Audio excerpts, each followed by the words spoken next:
Hello, everybody. Welcome to Barry and Topher's Cafe. I'm your host for today, Topher, and today we are back with some beacon pie. I hope everybody is enjoying their weekend. Alright, time to find the source, guys. I don't know what the source is, but we gotta find it. I bet you two stay put and conserve your energy. Help's on the way. Where's Rolo? Where's my mom? Did you kill her? Oh, heavens, no. Do I seem like a killer to you? Iggy and Luca shared a skeptical look. Well, do I? I don't know, I'm like a walkie-talkie right now, jerk. Oh, shucks, now that hurts my feelings. Screw that guy. Seriously, screw that guy. What up, Doc? I'm leaving, and you can't stop there. Somebody stop him. STOPY? Cause I gotta. PARTY, my bad, party. Wait a minute. This is the original town, then that means... Iggy darted behind a large pine and began. He emerged holding a shoebox with a crude skull painted on its... What's that? Long story, so a few years back, I, came into possession of some premium-grade fireworks. Not the wimpy firecracker stuff. The good stuff. Oh my god, of course you did. So why did you bury it under a tree? The longest part of the story. You and Rolo were doing chores at Rolo's chicken coop. You guys pissed me off for some reason or another. His eyes with realization.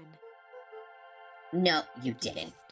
Iggy stifled a chuckle. Yup, I just wanted to give you guys a little scare. But like I said, those were some primo fireworks. So I might have underestimated things. You blew up the chicken coop? I prefer to think of it as an incendiary redecoration. Sorry, but you should have seen the looks in your faces. Rolo got grounded for months, which is why I needed to stash the evidence and lay low. So, I buried him under the tree. What a bitch. But then I came back for him later. Figured some grown-up found him and tossed him. Iggy triumphantly raised the shoebox. Turns out, it wasn't the fireworks that got moved. It was us. Unbelievable.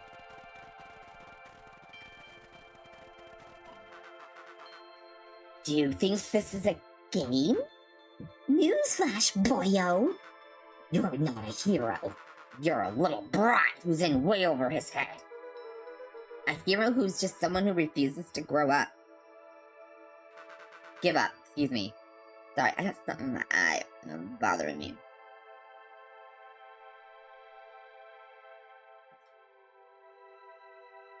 Comics these days are rotting children's brains. Everyone thinks they're a spaceman or a superhero. I always partial to Hank Atomic myself.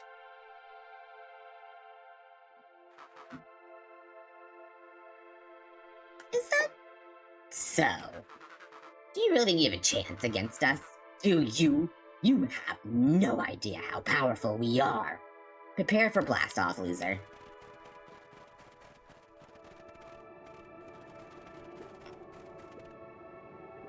Crooked, just like this whole stinking place.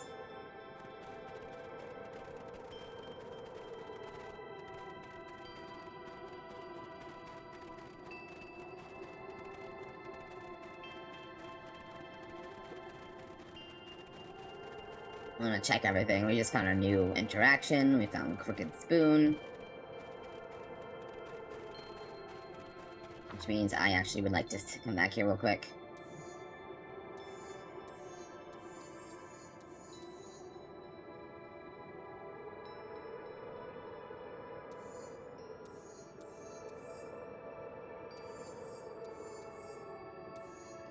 Okay.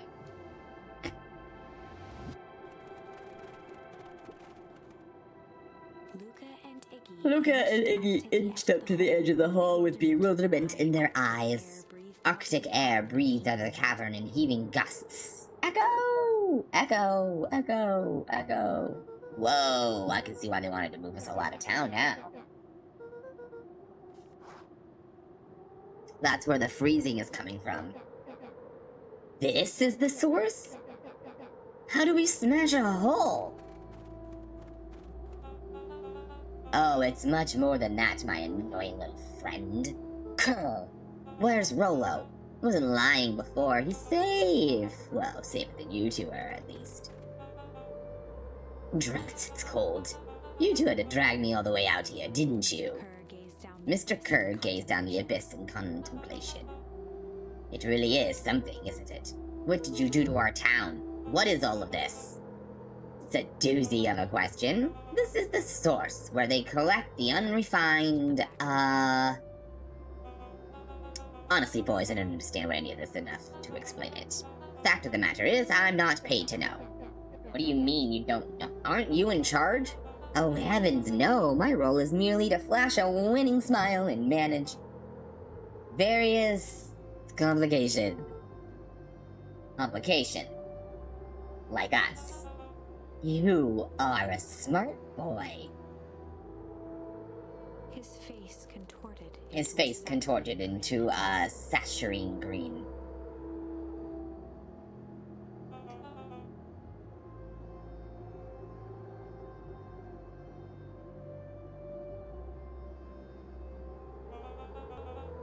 Some people are destined to strive for greatness, and others are simply obstacles along the way. People like you are destined to be a creepy lackey. The point is that we all play our part in life. Mine just happened to be a lead in the role of a lifetime. And you happen to be extras.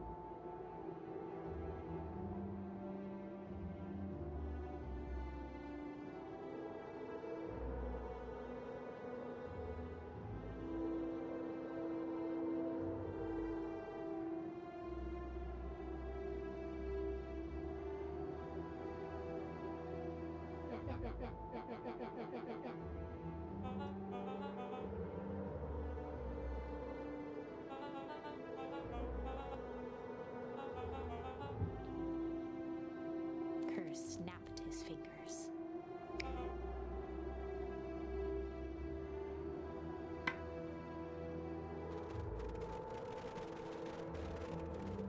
Uh-oh. There, that's better. Deal with them. Iggy turned to Luca with a sly glance. I have a box full of fireworks and you don't. Iggy waved the box into the air, threatening to drop. Let's not do something regrettable. Joke's on you. Regret's one of my specialties.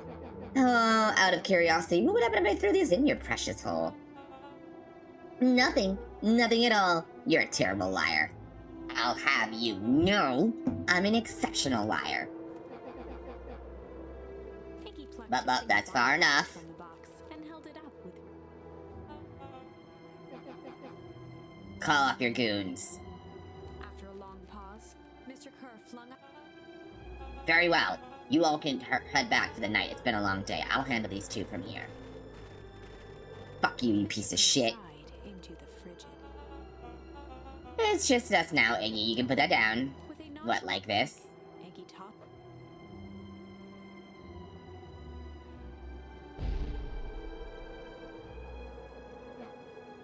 Oh. With a growl, Kerr leapt at Iggy. Iggy tried to twist away, but in the struggle they both. Luca dove forward, bracing Iggy's hand just before. His grip was made precarious by the cold. His grip was made precarious by the cold, wet snow. He could see Kerr further down, clinging to Iggy's coat. You reckless child, what have you done? Luca, listen to me. Hold on tight and use the walkie-talkie to call them back.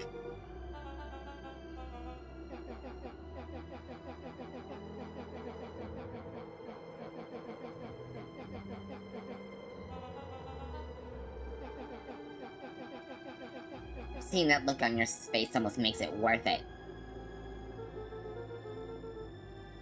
Mr. Kerr gasped with Long life? I'll have you know I can still play 25. You should have heard me sing the part of Phyllis Young. With a wild look in his eye, Mr. Kerr began to hum a proud melody. Wow, can you believe this guy? Luca's hand began to cramp. His voice. Kerr, just let go. Luca felt It's Iggy loosen okay. his grasp. Every muscle in Luca's body.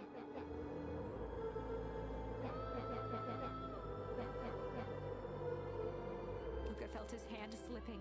Oh my god.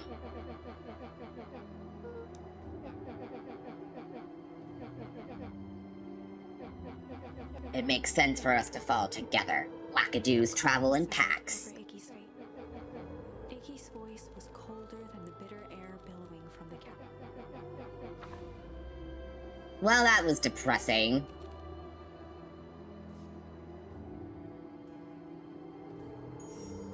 Luca had no choice but to refuse Iggy's request. He tightened his grip. Refuse that. Reached for the walkie-talkie and a wild delight crept onto Mr. Kerr's face. That's a good lad. Now, Iggy begged Luca with his eyes one last time, but Luca pressed the button and called out. We need help. Mr. Kerr is in danger. It wasn't long before they were once again surrounded by clipboards. Mr. Kerr sighed with relieved frustration. There you are. You really are a worthless lot, aren't you?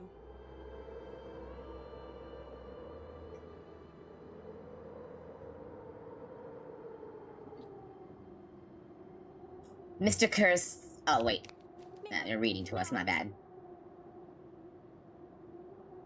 A clipboard dutifully produced an ornate ivory hand mirror, and Mr. Kerr began preening his tousled hair. Ah, that's better. Mr. Van Horn, I applaud your sharp thinking under duress.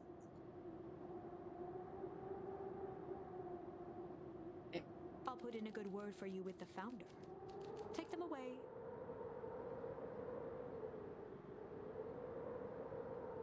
A swarm of hands overpowered Luca. The last thing he saw before a cloth bag was pulled over his head was the defeated look on Iggy's face.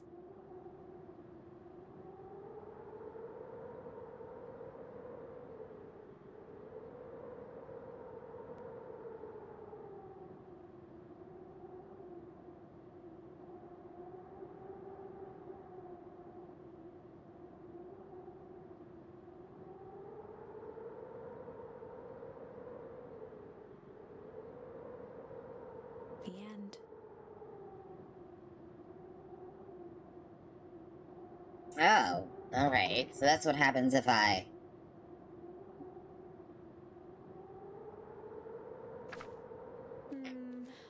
I think this was one of those. Okay. Luca had no choice but to accept Iggy's request. With a quiet blink, Luca watched a teardrop sail down into the howling void.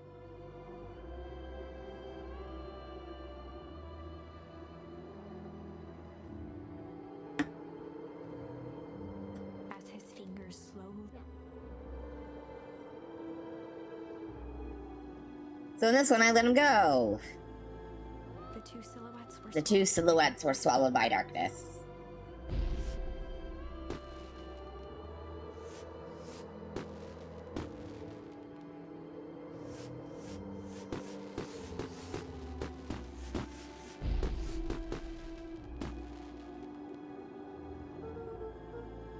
Hell of a goodbye, Iggy.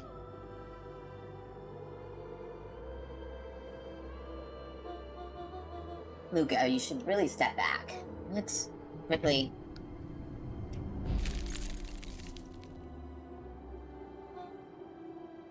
Curious. But of course, those fireworks of Iggy's must have been the right amount of energy. We should get out of here before perennial harvest arrives. Not until you tell me what just happened. Your friend's sacrifice just saved this town. For a little while. How? Tempest liquamine is a peculiar substance. It can change the relationship between matter and time itself. But doing so requires unfathomable energy. In a closed system, that energy can only come from its surroundings. A useful side product of this property being, by adding precisely the correct amount of energy to it, one can create a cryogenic cascade. So the gunk made things cold and the fireworks made the whole freeze over? That's one way of putting it. Yes. As dumb luck would have it, the fireworks weren't strong enough to generate a runaway reaction. I shudder to think what would have happened in that case. Idea what that would look like. We would have some idea what that would look like.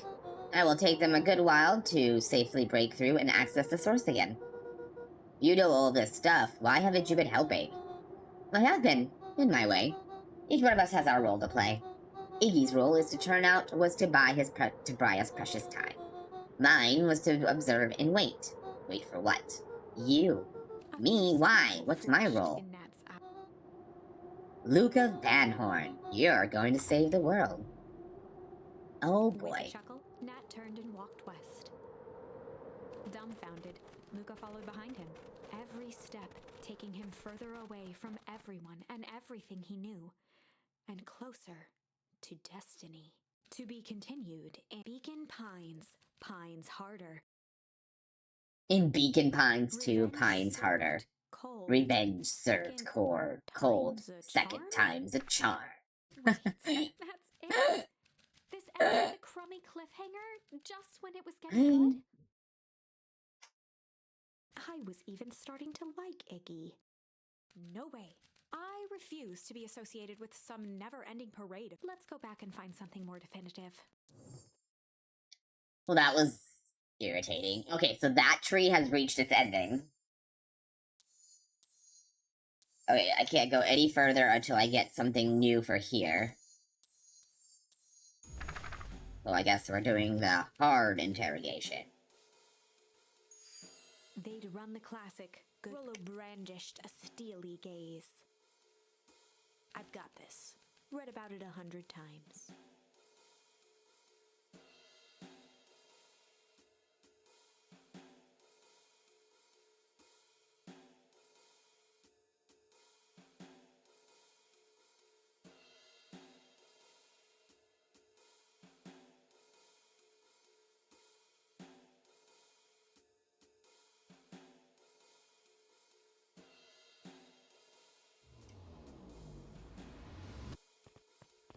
Rollo swaggered past the chair which propped up the slumping Hiram Tolliver.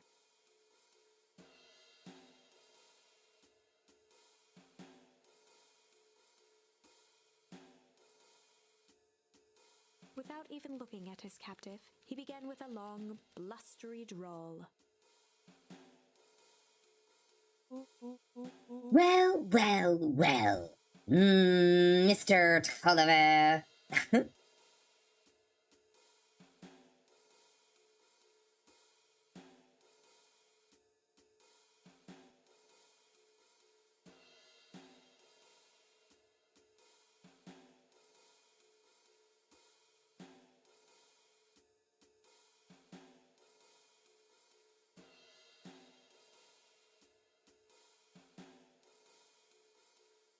Mr. Tolliver remained motionless.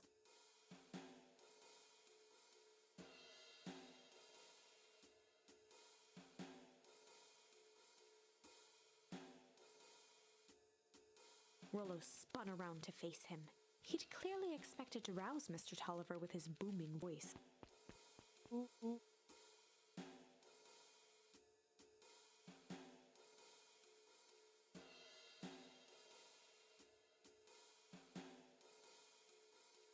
Okay. Mr. Beck and Luca Tolliver. gave each other an unsure glance. Beck and Luca gave each other an Rollo unsure slammed his glance. fist Rollo on the slammed table. his fist on the table. I said, Mr. Tolliver. He grabbed the table lamp and beamed it onto the unconscious face.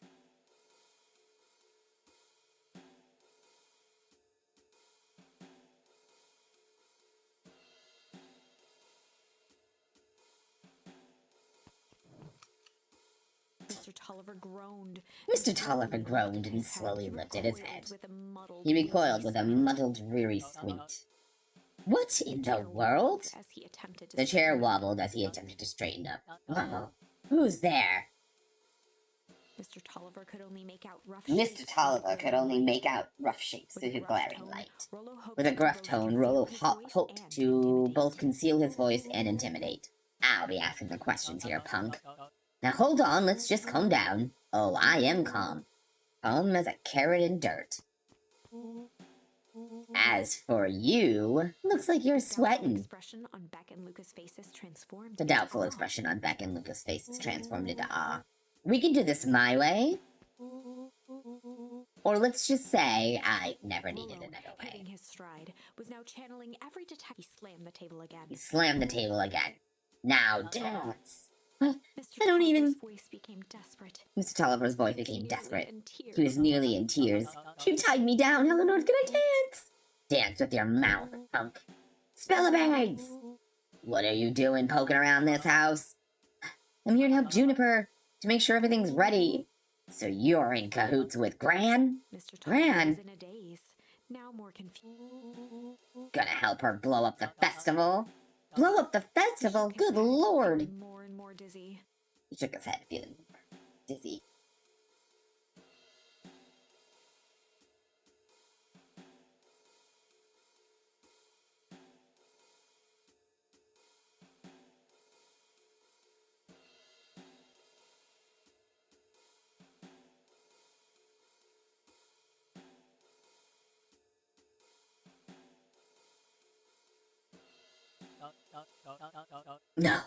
No, you've got it all wrong.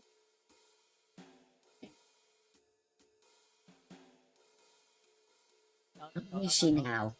She's headed to the source.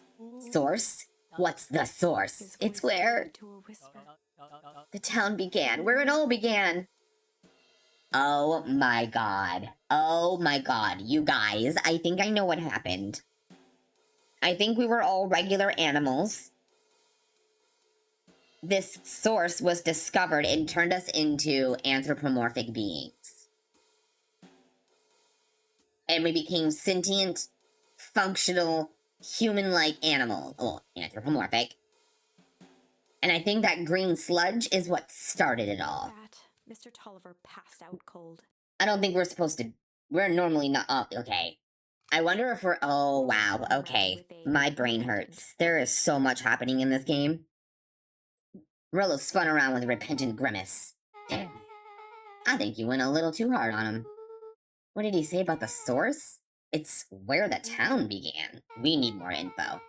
But we'd better not push Mr. Tolliver any further. Is there anyone else who might know more? What about the History Museum? It just set up for the festival. That tent was put up by the Valentines. Everything they do is just a bunch of fluff. Is there anything more reliable? The library. If there's any information about the source thing, Cotto could help us find it.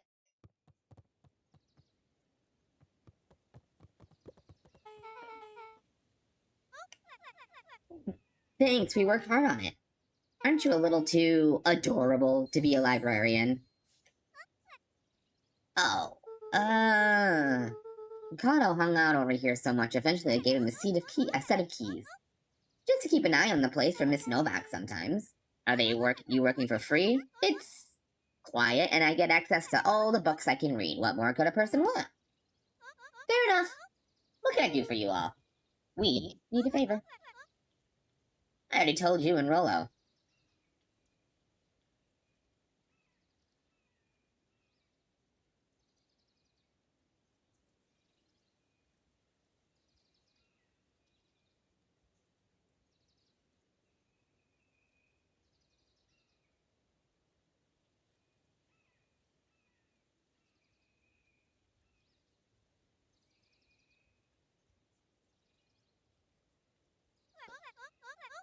I can't put you on higher than the wait list for the next Hank Atomic. And if you're here with some candy, I'll have you know I can't be bought.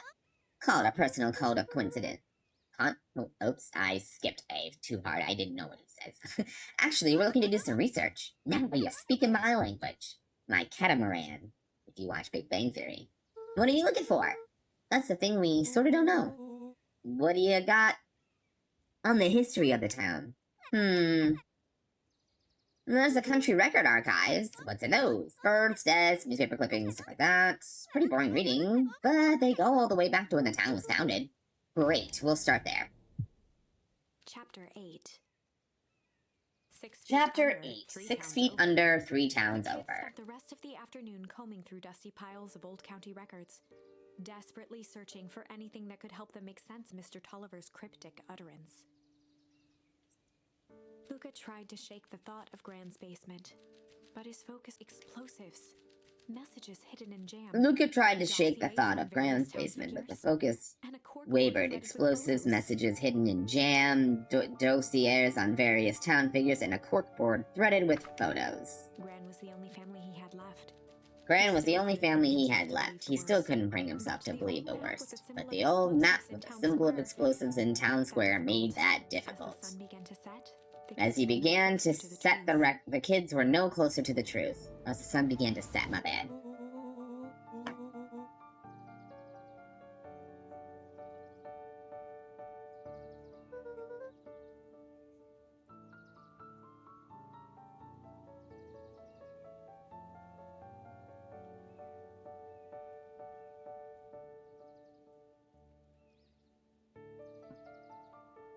We have to keep digging.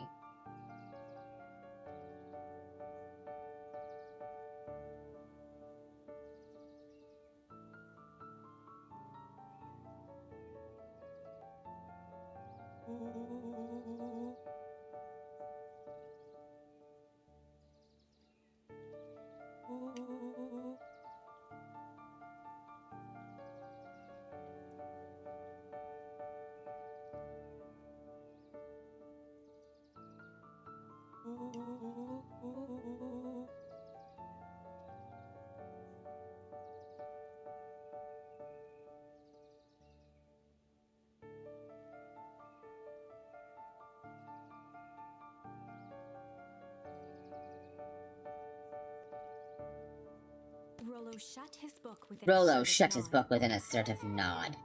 I've got a better idea. Spit it out. You sound like my sister. Keep pushing your luck, pal.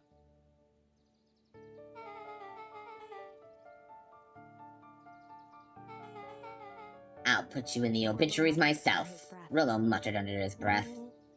You're a county record. Really? That's the best you've got? When I'm done with you, you'll be the footnote in history. Just like... Bex slammed her finger down on the open page before glancing down to read. J. Hartford here. I'd love to see you try. Oh, hold on guys, gotta go to the bathroom. I will be right back.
the back of Luca's mind.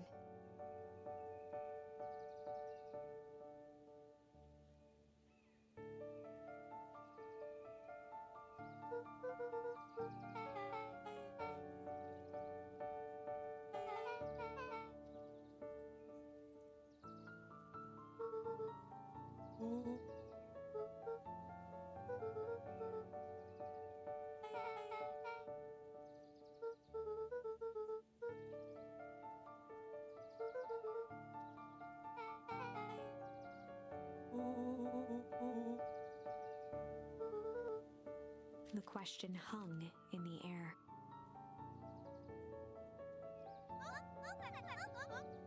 Beck rubbed her eyes.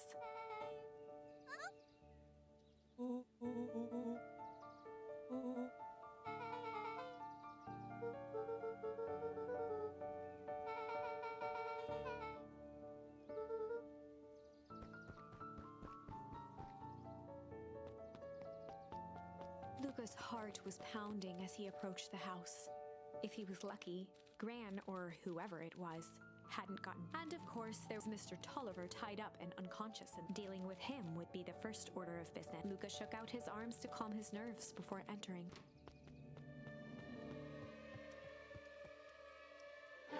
He held perfectly still, tempering his breath. She was asleep. His only hope was that she hadn't found Mr. Tolliver before dozing.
Mr. Tolliver was nowhere to be seen.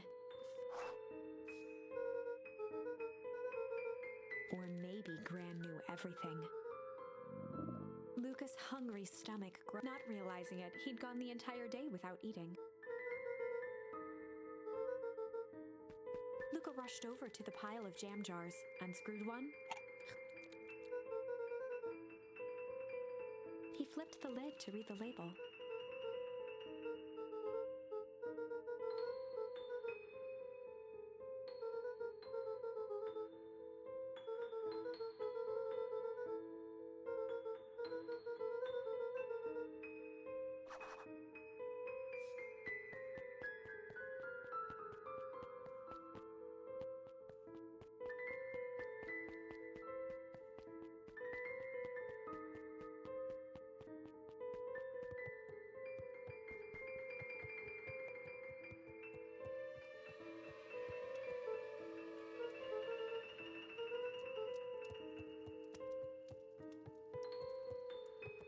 As Luca climbed the final stair, the emotion of the day. With each consecutive step, his stride began to fall. He tried to grab for the railing to steady. Something was wrong. Luca groaned and tried to move. His limbs might as well have been. Through numb lips, he mumbled.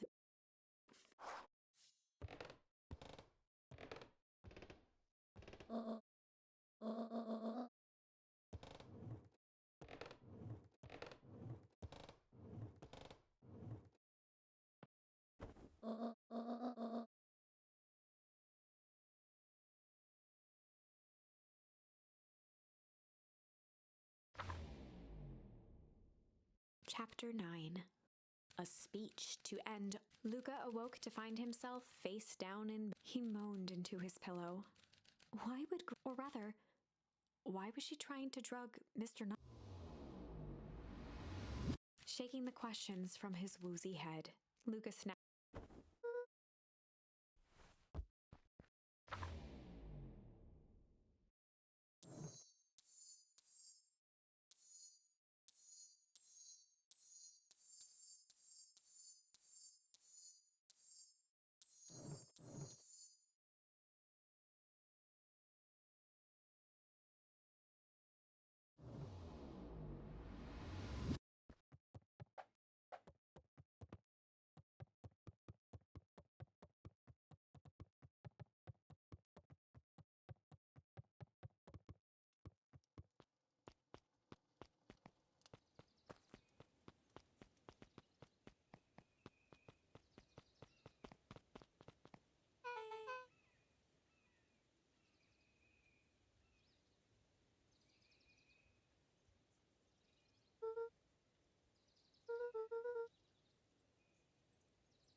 Augustus Valentine nervously wiped his brow.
Gus cleared his throat and awkwardly loosened his tie.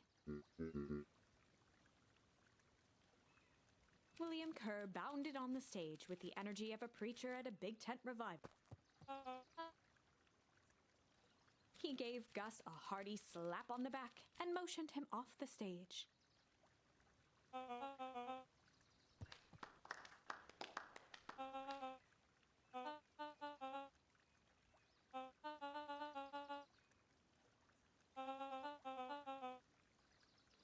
Mr. Kerr pulled a thick stack of note cards out from his...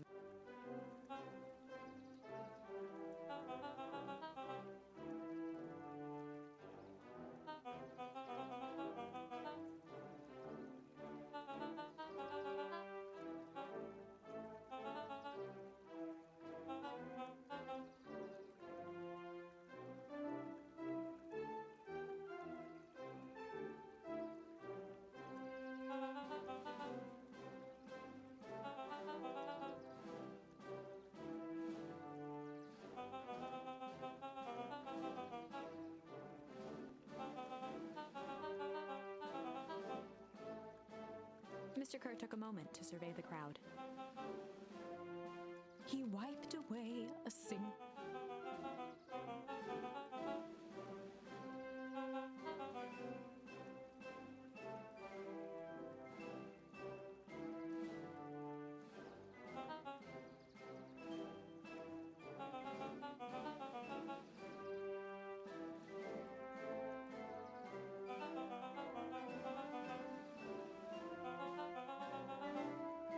He to emphasize each word.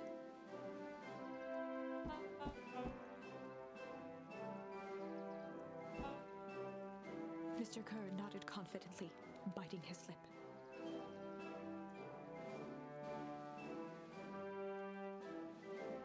The crowd was silent, in rapt attention.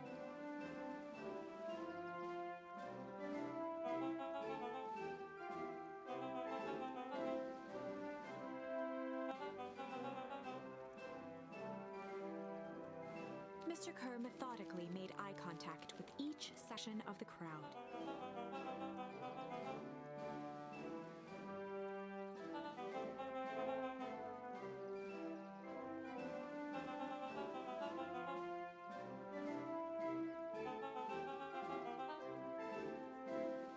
His voice began to build to a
The crowd began to look around nervously.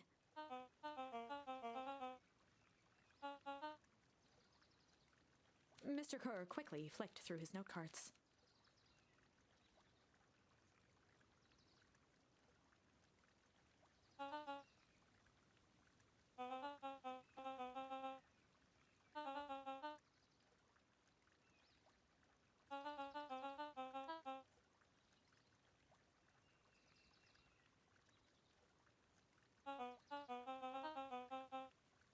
He raised his hands up to the heavens.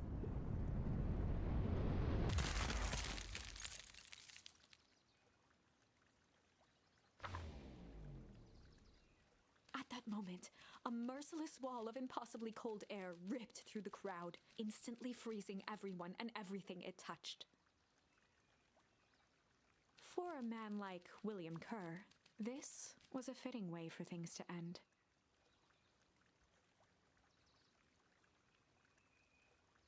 On a stage, with an entire town frozen in rapt attention for the rest of time.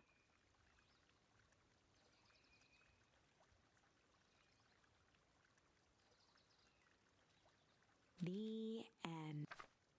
There's that ice again! Whenever I think we're getting close, it comes along and ruins. Maybe we should just quit? Maybe you should just close the book. No, I don't. We got a little closer this time. Please.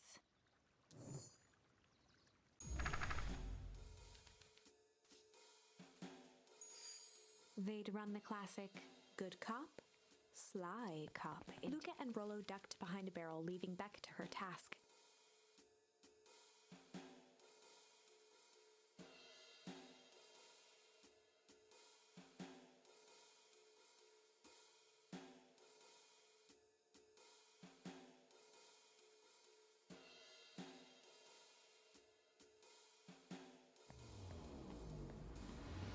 With a few crisp snaps, she roused Mr. Tolliver.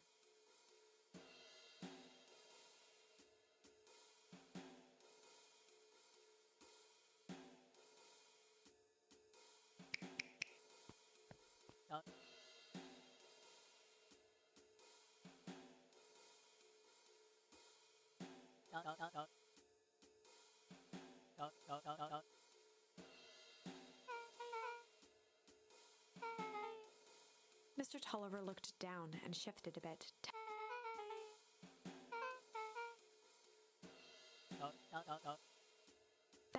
herself before letting the surprise manifest. She'd already gotten him to reveal his relation. This was gonna be easy.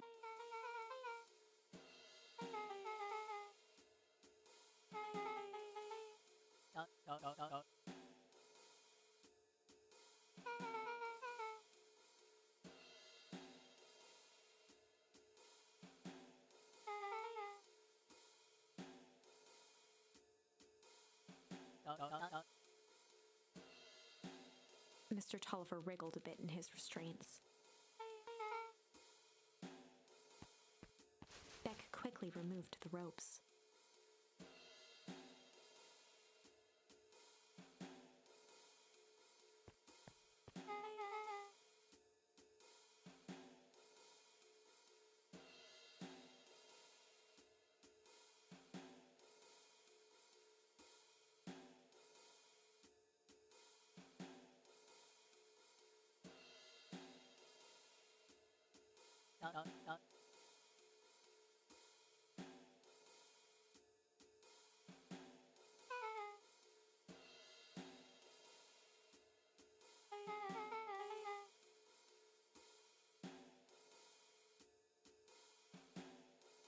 Mr. Tolliver rubbed the growing knot on his forehead.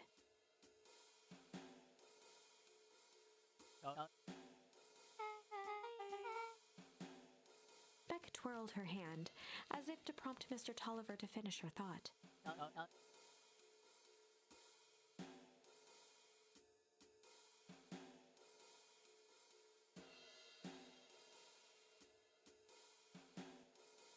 Beck shook her head and clicked her tongue. Mr. Tolliver let out an amused huff.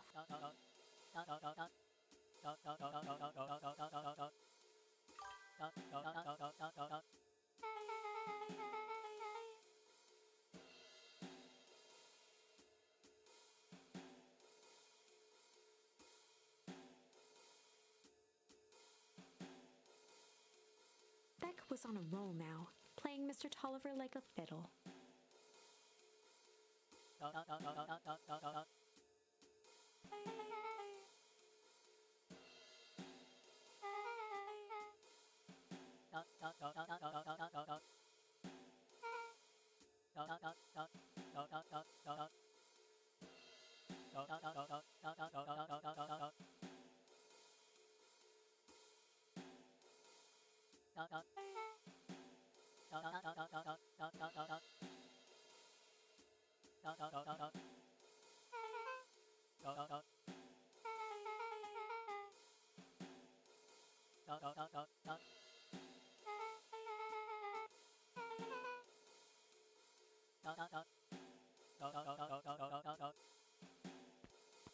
Heading for the stairs, Mr. Tolliver hesitated and turned to Beck with a puzzled look.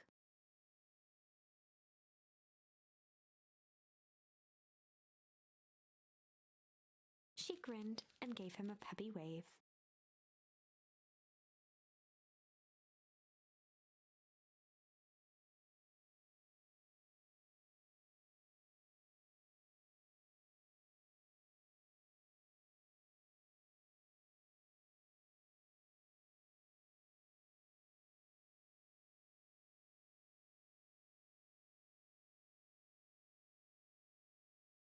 With a shrug, he continued up the stairs, whistling a jaunty tune.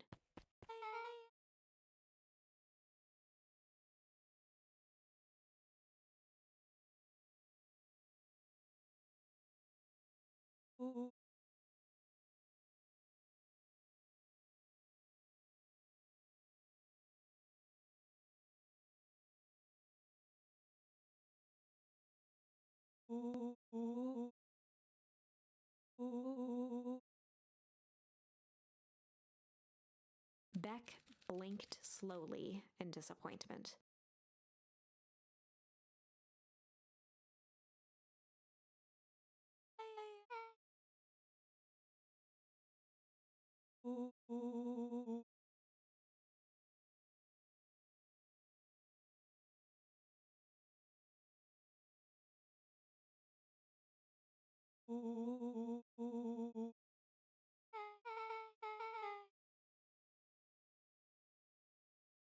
She turned to the table and began tearing small scraps of paper.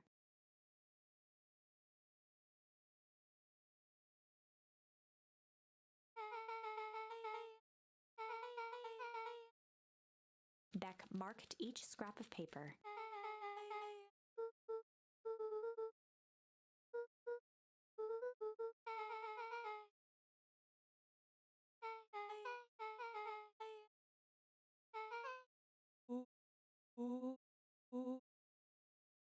Luca and Beck looked at Rollo with amazement.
Gus looked around nervously.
Solomon stood proudly at the entrance to the drugs, holding a brown bag overflowing.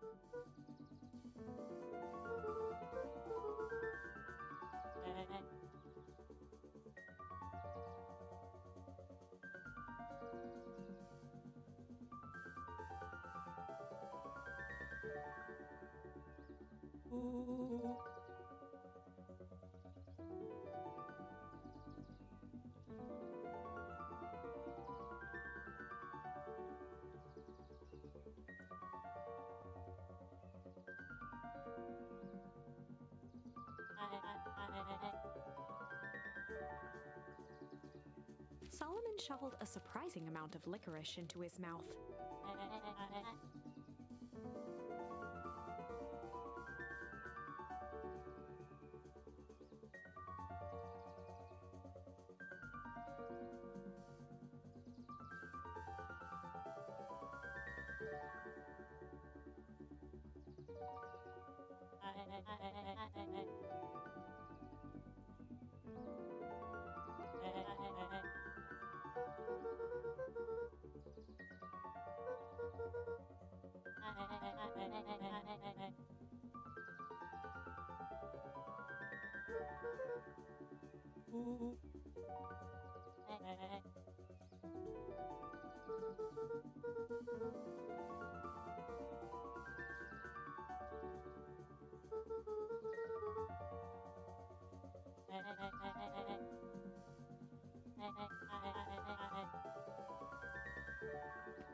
Beck cupped her hands on the glass to...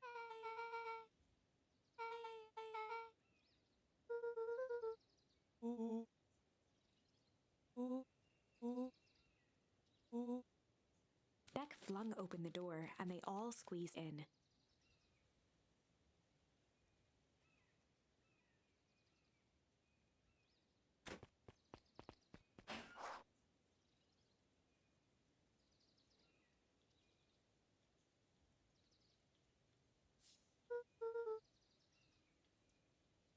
Luca cracked his knuckles and entered the letters into the keypad.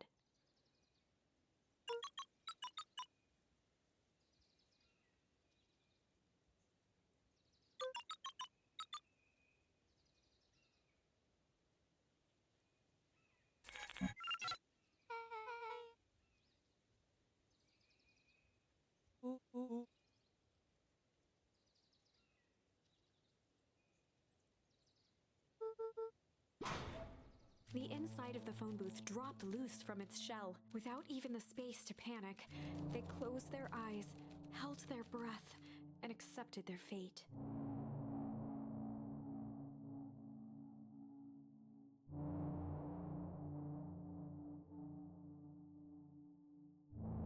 Suddenly, the chaotic descent slowed to an effort. It was unclear where they ended up, but at least it was solid ground.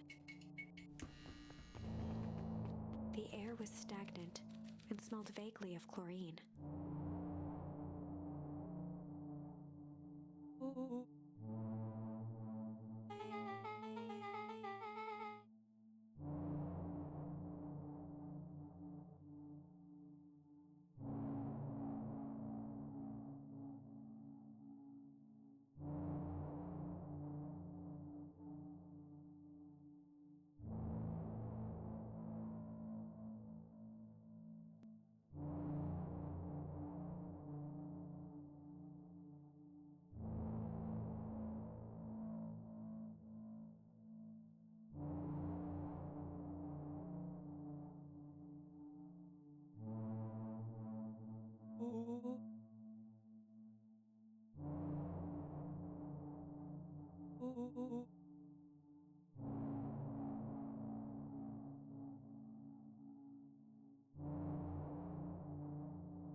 Rollo's hands hovered over the field of blinking buttons.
Joseph waited for a moment in silence.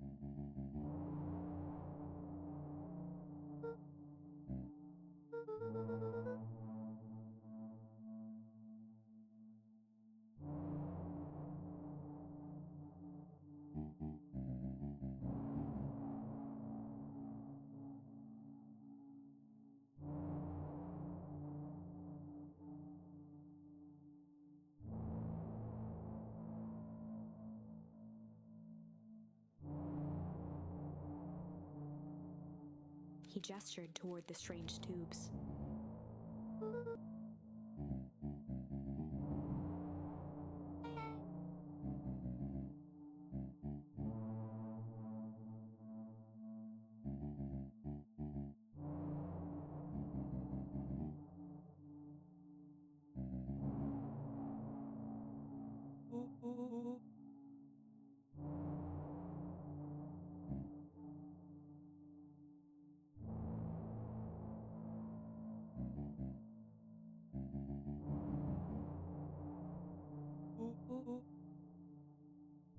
Nuncreed let out a growl of a sigh.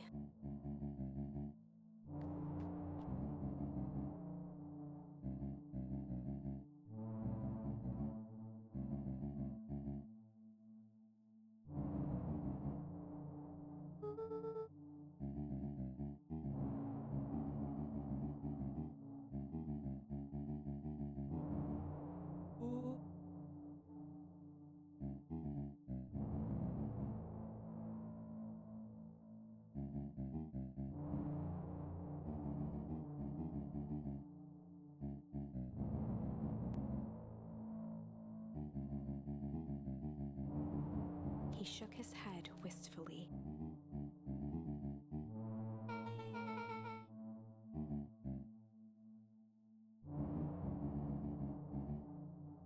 Nuncreed took a menacing step.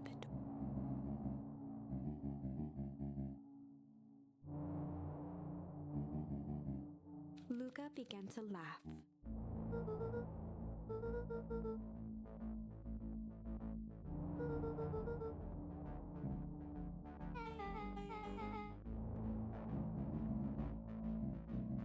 The color drained from Nuncreed.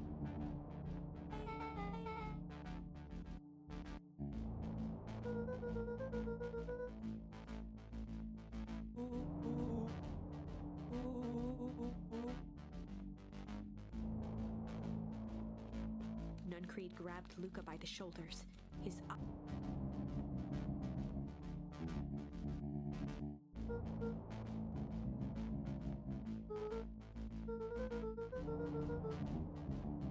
A jolt of realization struck Mr. Nuncreed.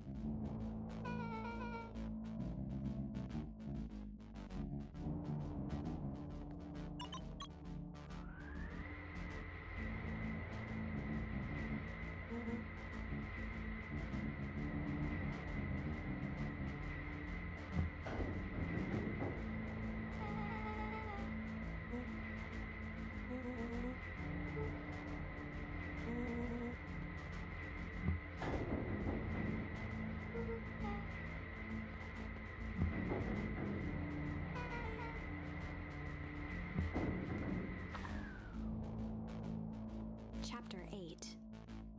The Cold, Hard Truth.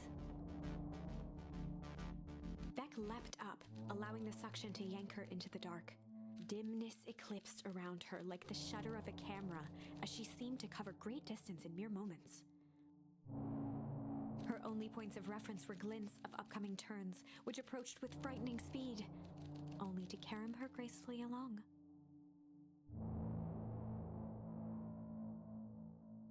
She heard the tinny, distant echoes of Rollo's glee. Once she stopped fighting against it, the ride was impossibly smooth. Then, all of a sudden, as if minutes had passed in an instant, light blazed into view. A burst of wintry air snuffed across her face, and she was flung out into the cold.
As they rounded the corner to the frozen town square, they spotted Mr. Nuncreed inching cautiously toward a pit at its center. He held his arms out gingerly, as if approaching a beast in the wild. Upon closing the distance, Luca recognized what Nuncreed was after. Gran stood confidently at the edge. One nearby, a wheelbarrow had been emptied out. She held a lit torch, which flickered.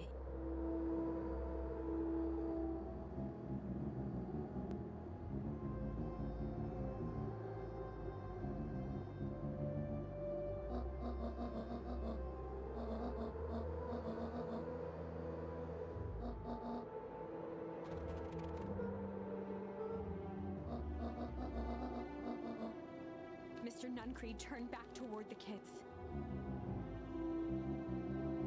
Rollo and Beck held steadfast in awe. Luca approached closer. Mr. Nuncreed spun back toward Gran, his voice growing louder.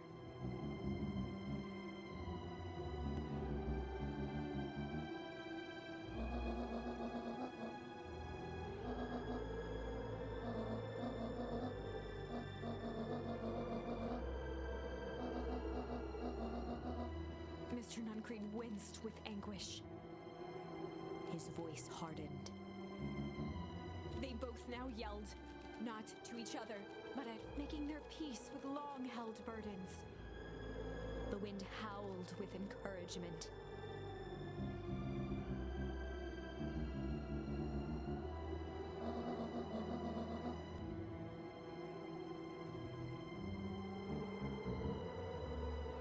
They menaced at each other, both catching their breath.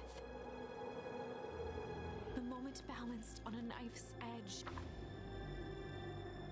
Amid a blur of emotions and memories, Luca's mind flooded with questions.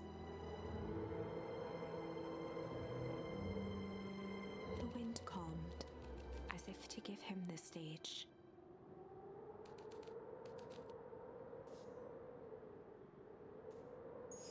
And in the stillness, after the death of his father, Luca had trouble sleeping.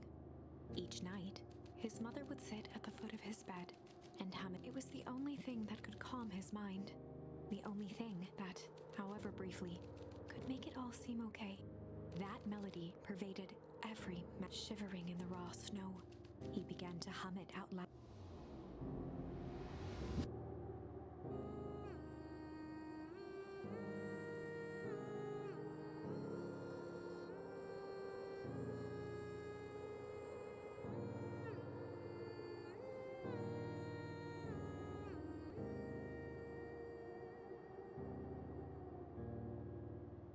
Gran lowered the torch, listening as recognition slowly set in.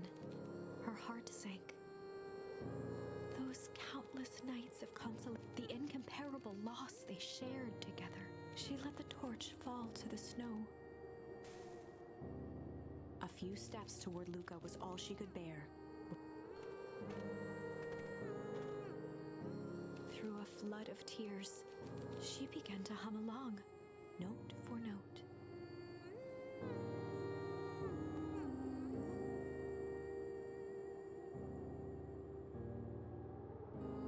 Luca lifted his head in astonishment. The last time he heard that melody was the last night he saw his...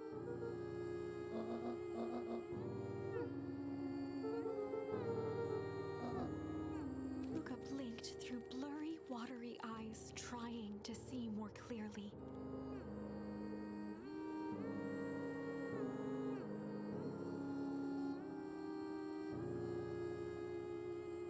He could just make out the impression of a familiar face. He peered across the snowscape at the woman on her knees. Something about her was undeniably his, only smaller, older.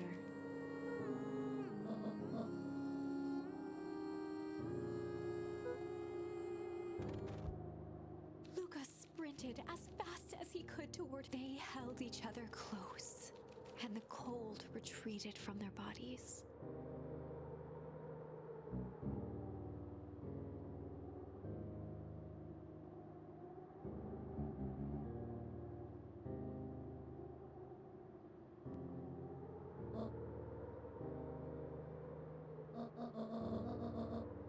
Eleanor looked down at Luca, tightening her embrace in an appeal for forgiveness.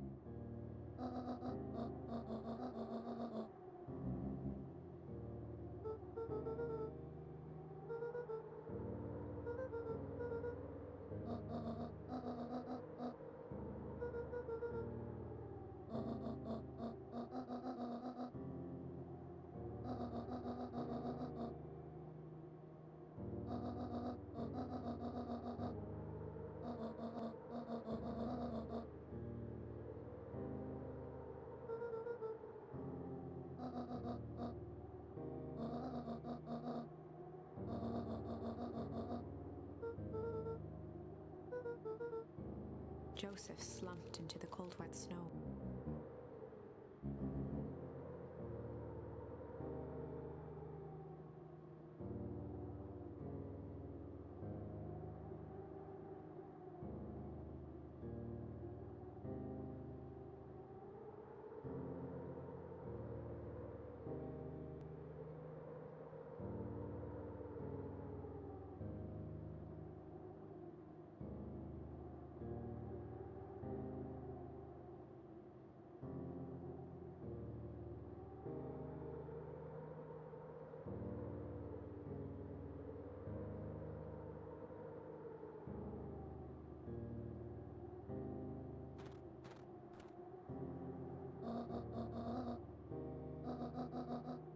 For the first time in a long time, her voice felt like her own again.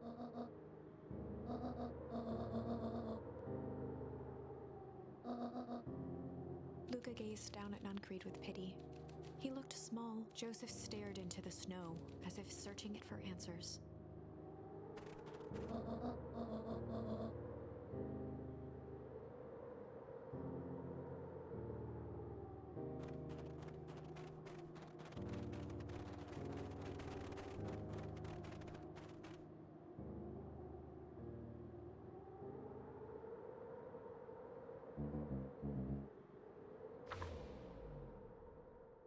Chapter 9. The devil you know. 7 months ago, Eleanor Van Horn crept down the maze of sterile hallways under perennial harvest. She stopped in front of the large steel door marked Deep Engineering. No turning back now. She raised a trembling hand. The stolen keycard worked as promised, and the door buzzed open with mechanical efficiency. She was immediately hit with the smell of disinfectant. It was some sort of laboratory. In one corner was a desk covered in papers. Across the room stood a tall metal pod with hoses protruding from its base. She rushed to the desk and began shifting through the piles of papers.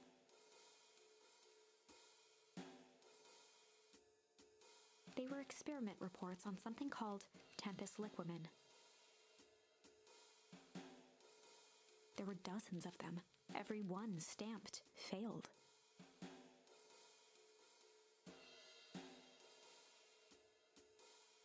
Eleanor heard the sharp echo of footsteps approaching.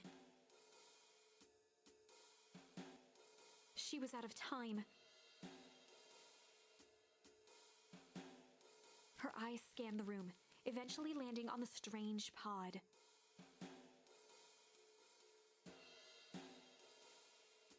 Muttering a curse under her breath, she dashed over and dove inside.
Mr. Kerr addressed the crowd with a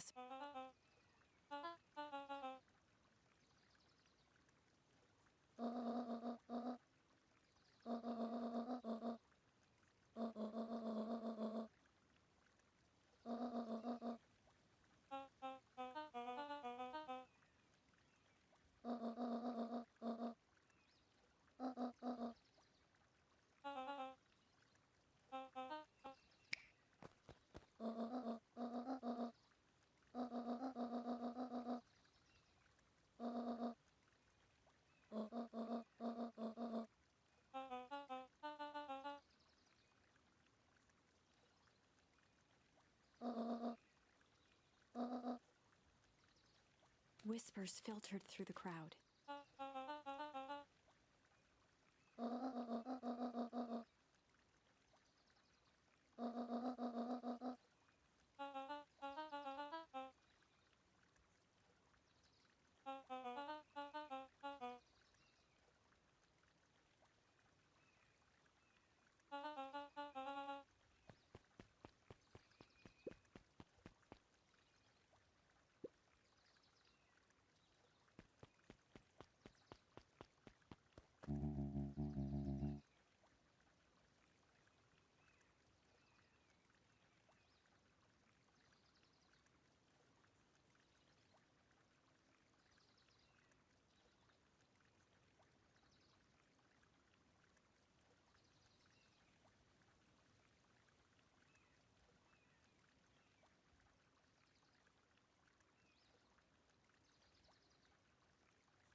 Torment dragged on Joseph Nunn.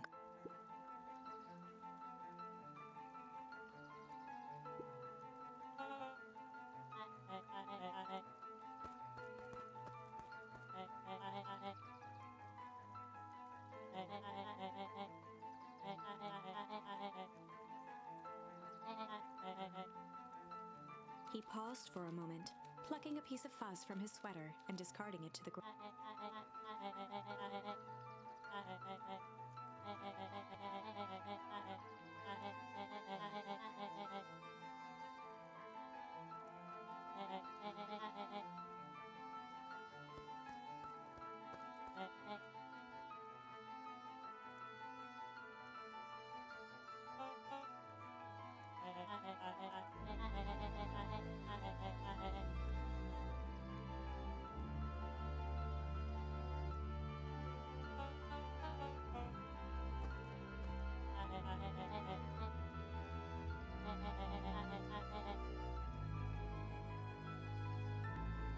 Kerr gave a bow of deference.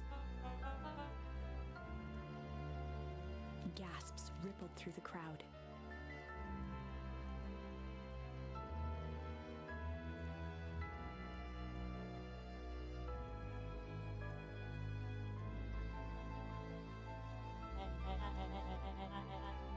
Solomon pulled a glass vial from his... In one smooth motion, he downed its... A triumphant smile grew across Solomon's lip. His body and face began to contort and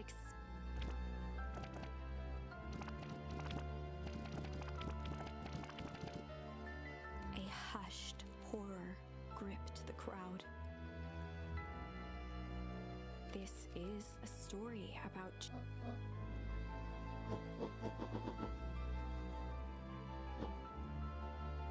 Sharper examined his new hand.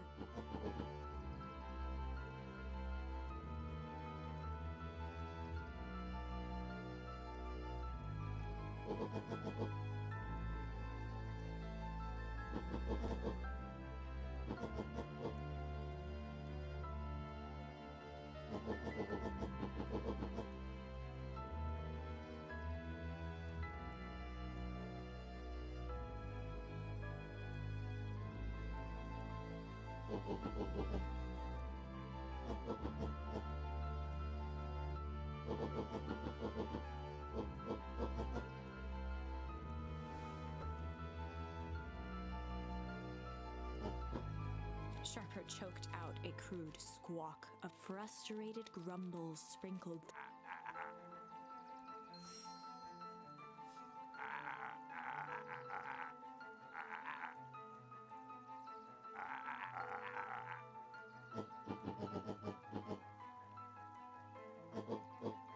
William Kerr gave a subtle nod to the clipboard.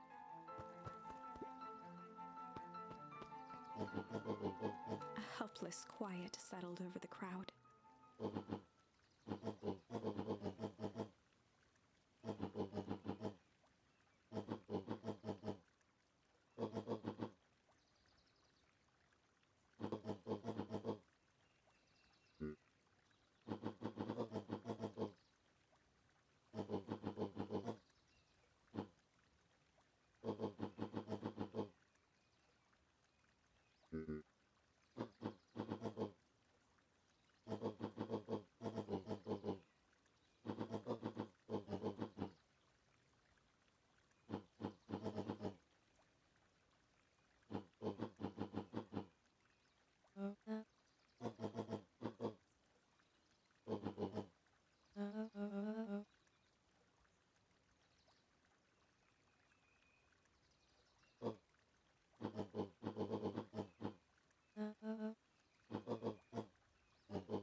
Sharper addressed the crowd with he'd planned this moment for so long that now, at the deed's fruition, it.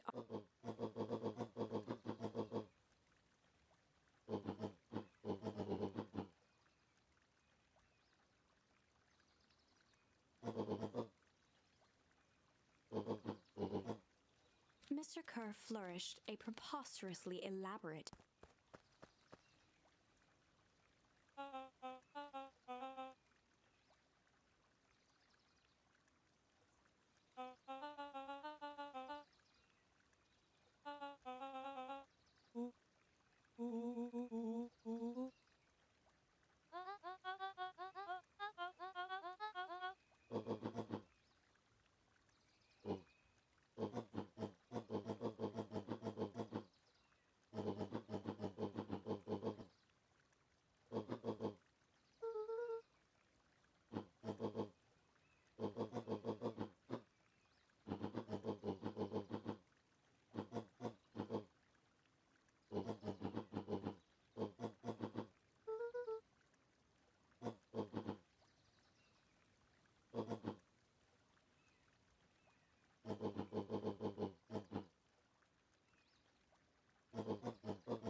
Sharper coughed up one final laugh and cracked his...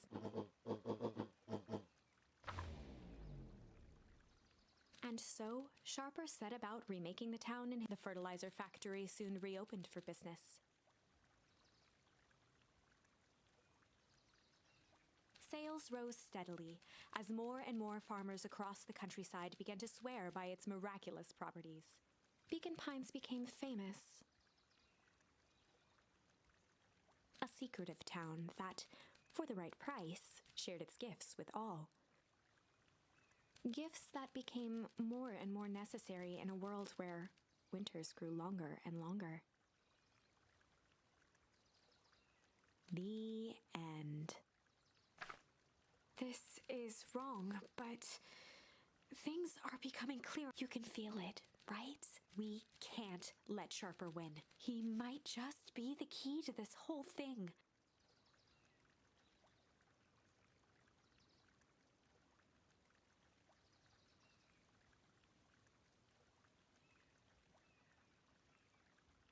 Let's see.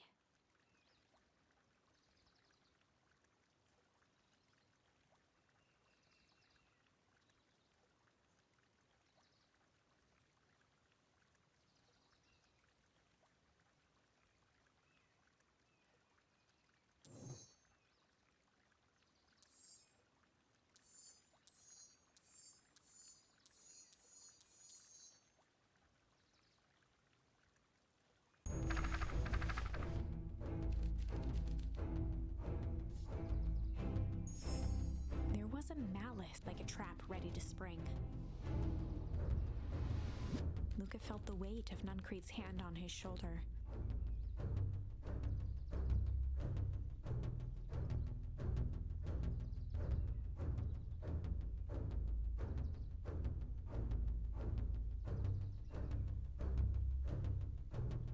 Something wasn't right. He didn't know why, but something was telling Luca to get out of there.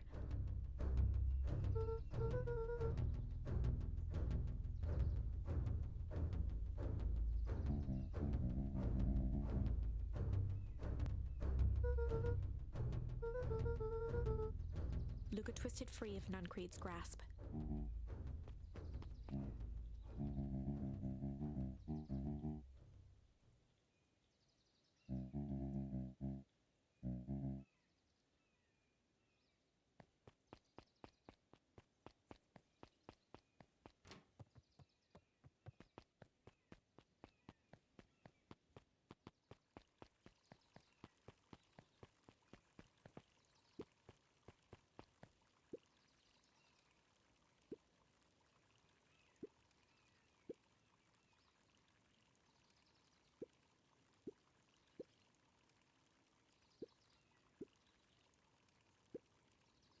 The two scurried off, eagerly.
Luca tied a bent nail. If all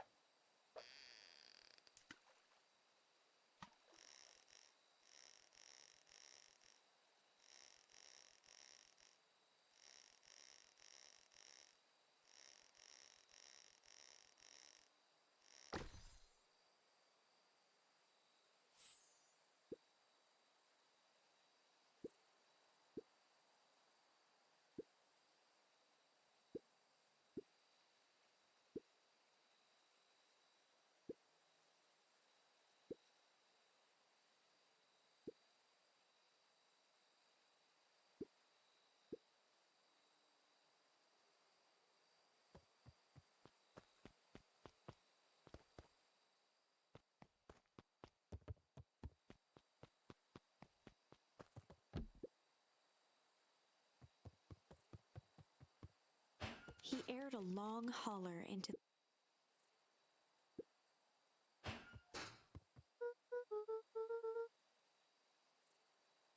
Luca felt his eyes getting heavy and plopped into the beanbag.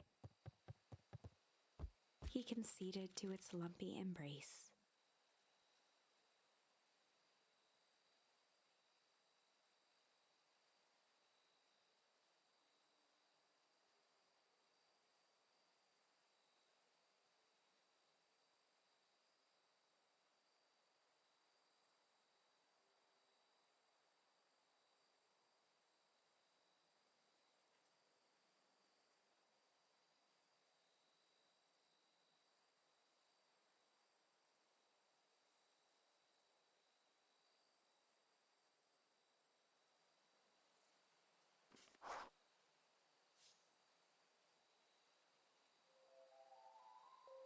Once again, Luca found himself in a vast... This time, he knew exact. He took a single confident step. The world flickered and pulsed. He found himself standing in front of the frigid air of a blazing... The source. He plopped down cross-legged and gazed into the cold flame. Soon enough, the fire began to die out, popping sporadically, until all that was left was a single ember.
Soon enough, the fire began to die, popping sporadically until all that was left was a single ember.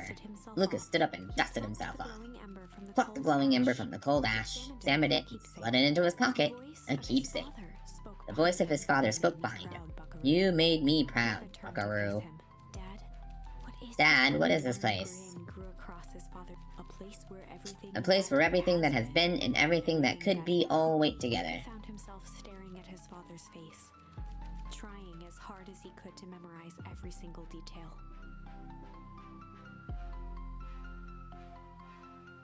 Wait? For what? "Wait, for what?" Another voice spoke out. Another voice spoke out as Luca's doppelganger stepped forward. "That's up to you." Luca began to... Is any of this real? Luca's father bent down to smudge away a tear. Of course. Sorry guys, my microphone was like shut off and wouldn't work again for a few I'm minutes, as and now real it's as just the started part of working you again. that misses me. Luca turned to look at the older version of himself.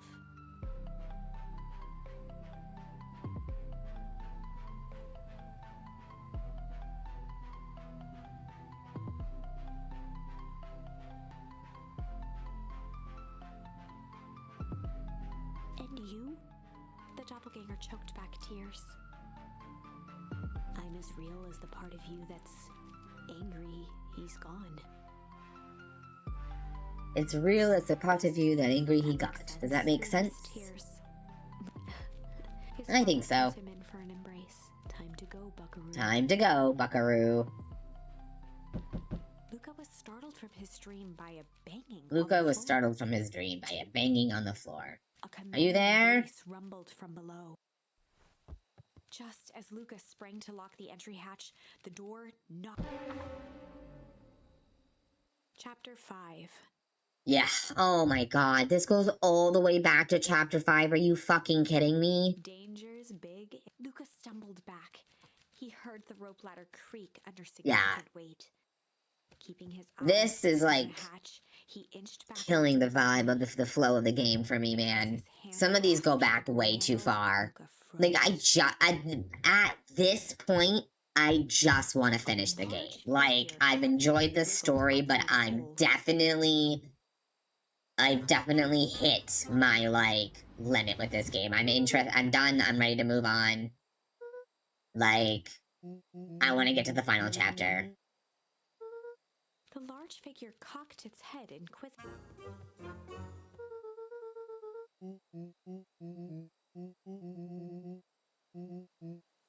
It's Rollo. No, now what's happening?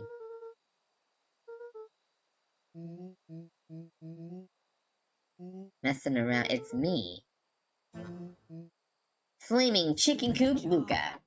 He peered more closely at the man standing in. Something about him was what happened? Bigger, changed.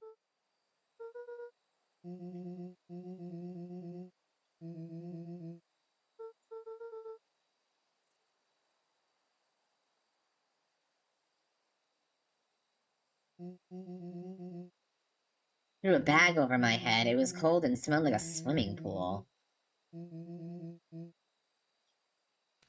Uh-oh, I got exposed to the chemicals.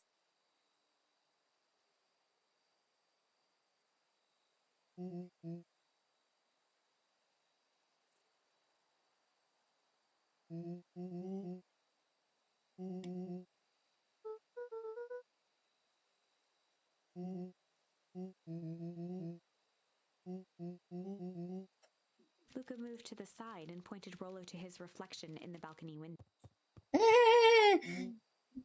His hands shot. You're an adult, bro. Holy Toledo.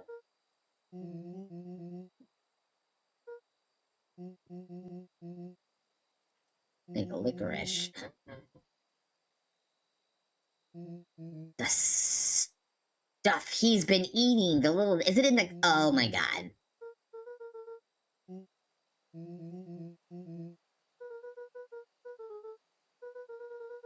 I don't know who did this, but we're gonna fix it.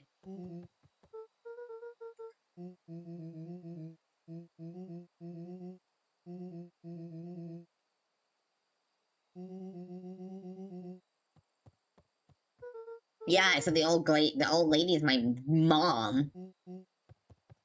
Rollo shadowboxed diffused. Hey fellas, what's up? Rollo This is Beck.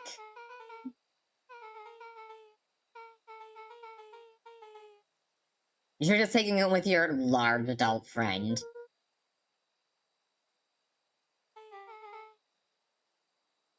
This is your missing friend? One and the same. He seems a little old. I'll have you know this is a recent development. What the heck does that mean?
Beck, you said something bizarre happened.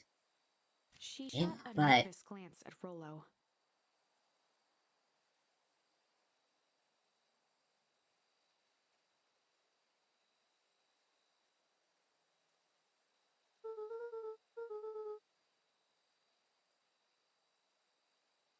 anything you say around me, you can say around Rollo.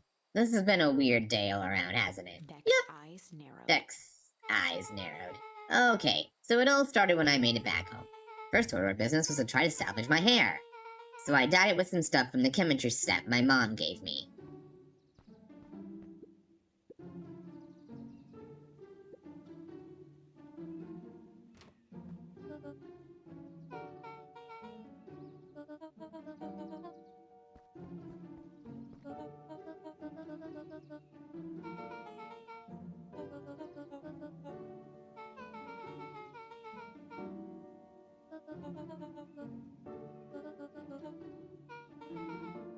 Ilona tried to put on a smile. Before I forget, I came up here to tell you that Nilly had to go into work. Sorry, guys, I was taking a drink. Tonight? How did Mr. Kerr decided it would be good for her to get some things done before tomorrow? That Kerr guy seems like a grade A creep. He is! Him and his weird cult of personality.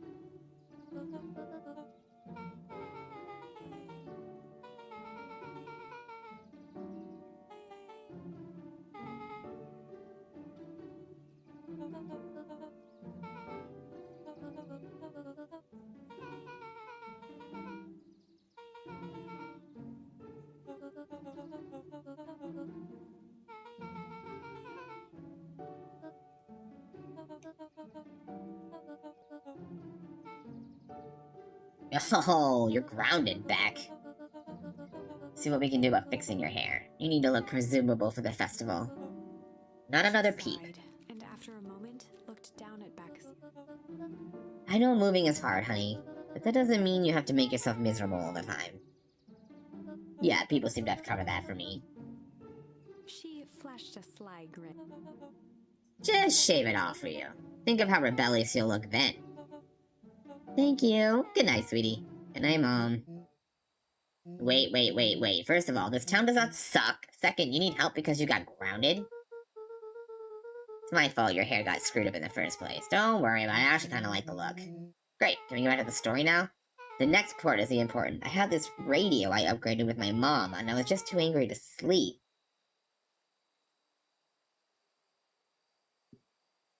So I tried to dial in something worth listening to.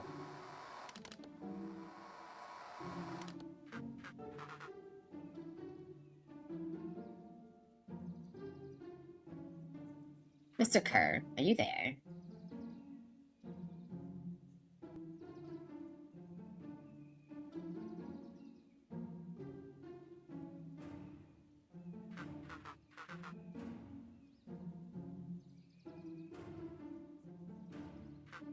Yeah, I'm busy. My apologies. I have the founder on the line. Patch him through. One moment.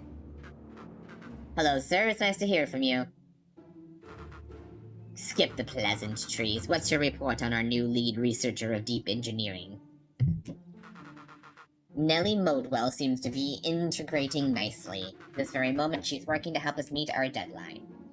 Hold on, guys. Sorry. Fan on it. I'm very chilly.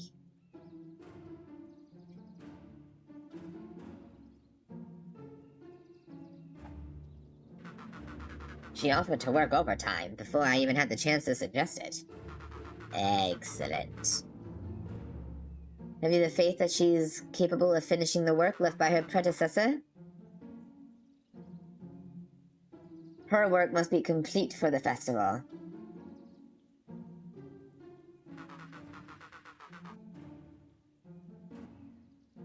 I'll make sure she stays day and night until it's accomplished.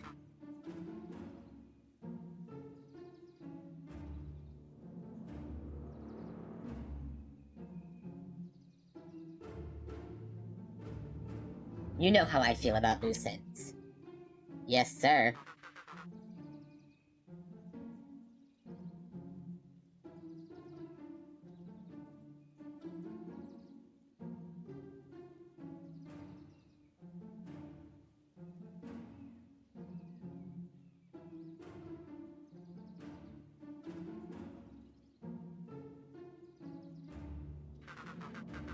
We need to make a determination regarding her. Long-term prospects in the company. Immediately, sir? I usually have time to fully bring people into the fold. We are the in-game Bill. After your failures with Dr. Prescott, I can't afford to take any risks. Of course, sir. No loose ends, sir. Once she finishes the work, she will either leave the office completely committed to perennial harvest, or she won't leave at all. Perfect. Sir, if I might suggest, maybe we should delay just for a bit. Oh? It's just we seem to be rushing to hit this festival deadline, and rushing into things can have caused issues in the past. I see. Please understand I just want what's best for you. And I'm totally grateful for all you've done for me. Bill, I'll make this very clear for you. I brought you in to make sure things run smoothly, to have no opinions. Chin up, Bill. Few days away from having everything you've ever dreamed of. Thank you, sir. Yeah. So just so we're clear, when they say loose ends, they're talking about murder, right? Like actually killing someone? Capital murder. A quick elbow to the ribs.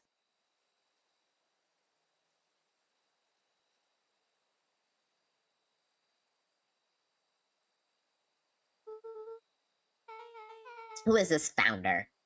Something you guys would know. As far as we know, Kerr is the top banana at Perennial Harvest. He sounded scared of this founder guy. So we have an even topper banana on the field? What the hell is my mom caught up in? Has she talked about the job much? Really? Said he was going to come in and continue the work of someone she respected? Luca, do you think that body at the warehouse was the person Beck's mom came to replace? That would make sense. Beck, it seems like Nellie's predecessor got, loose-ended. I'm getting that impression. Oh yeah, the dead body in the beginning of the game. So we need to get your mom out of here before this festival happens. That's 2 days away. Won't you come home after work? The creep on the radio said they're gonna hold her until then. So if she's not coming out, we gotta go in. Sheet of paper out of her pocket. Maybe this'll help? You have blueprints? Well, that's really a welcome mat for my mom's PH orientation day.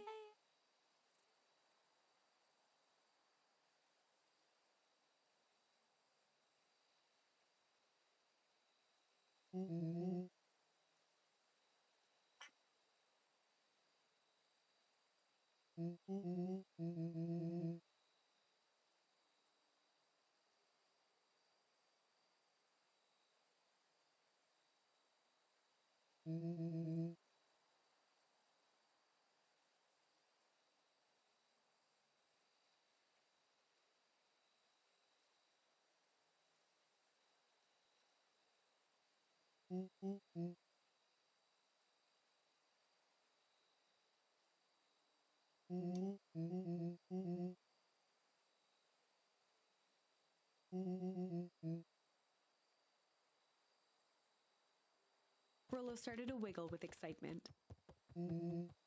I think we're heisting. This is officially a heist. Chapter 6. The heist. Chapter 6. Oh my god. Formulating a plan to I was on chapter 9. It would be no small feat. A modern facility equipped with all manner of technology, not to mention the swarm of clipboards that would most certainly be scattered throughout. By the time the sun began to peek through the car window used as a makeshift balcony door, all were in agreement. This could just work.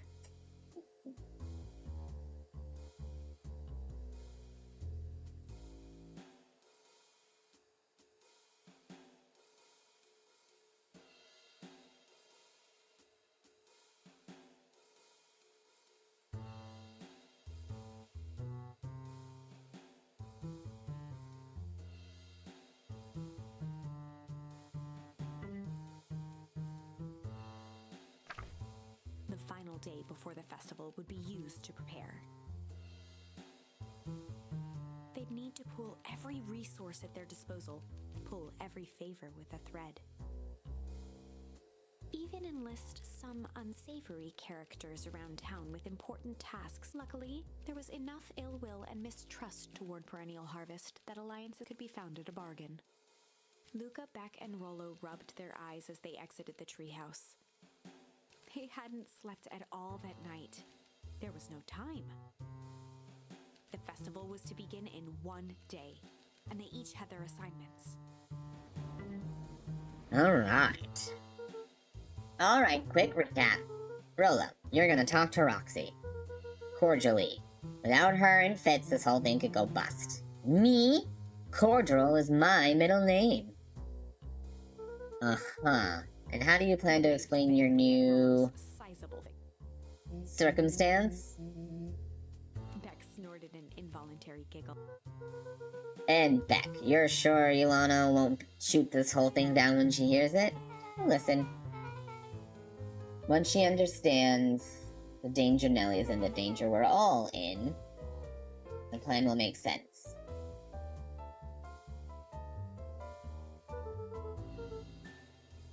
And that leaves me with Joff, then Iggy. No, Jeff, excuse me. How are you going to persuade them? I think of something. Huh, good Godspeed.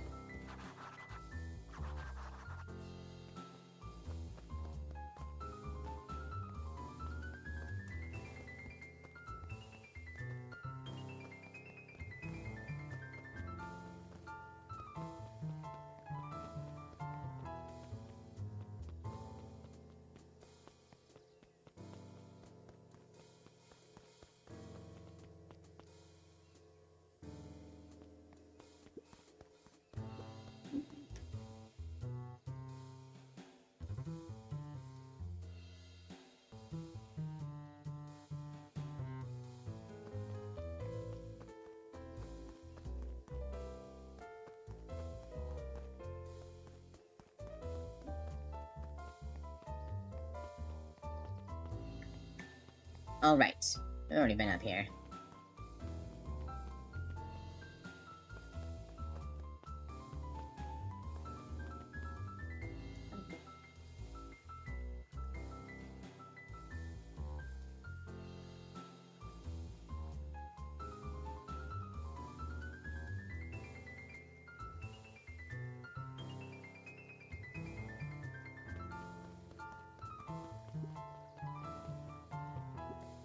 I've already leaned on that one.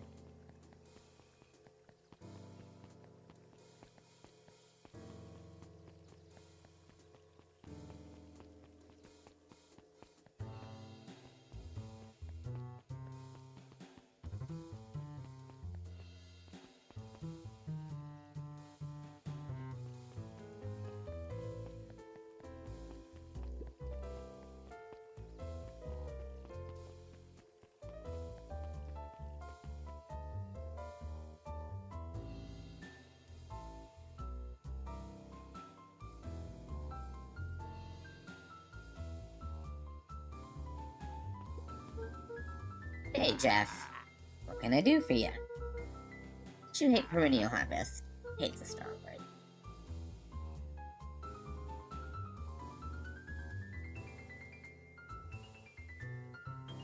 Oh, sorry, I mean. I didn't say it was the wrong word. Gotcha. Well, we're gonna break into the headquarters and I thought you might be able to help. Hee hee hee. Yeah, I knew you kids were alright. The joy in Jeff's face drained in. But give me one good reason I should risk my hide and by aiding and abetting you Into the rascals. sullen eyes of his would-be accomplice, Luca blurted.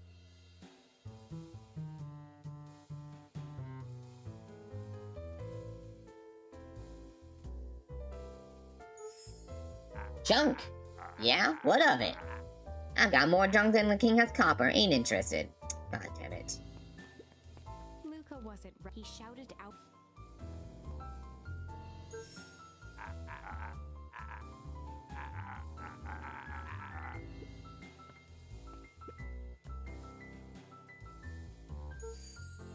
Fight. I've done enough fighting for one lifetime.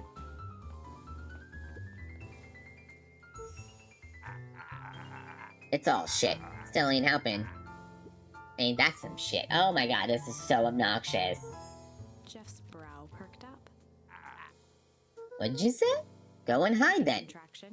Luca carried on with vigor. Let a bunch of kids do what needs to be done. We're not afraid. With a sigh. There, okay. Say what you will about old Jeff, what they all do, but you'll never hear him say I hid from nothing. Of the foot was all Jeff needed to. What was it you kids needed? Disguise. I've got just the thing. And while we're at it, that crate could come in handy. This ain't gonna be free, you know. I'm thinking 5 bags of sour gods. Put it on my tab. His open hand with a firm and dusty grip, Jeff reciprocated. Done. Swing by first thing in the morning.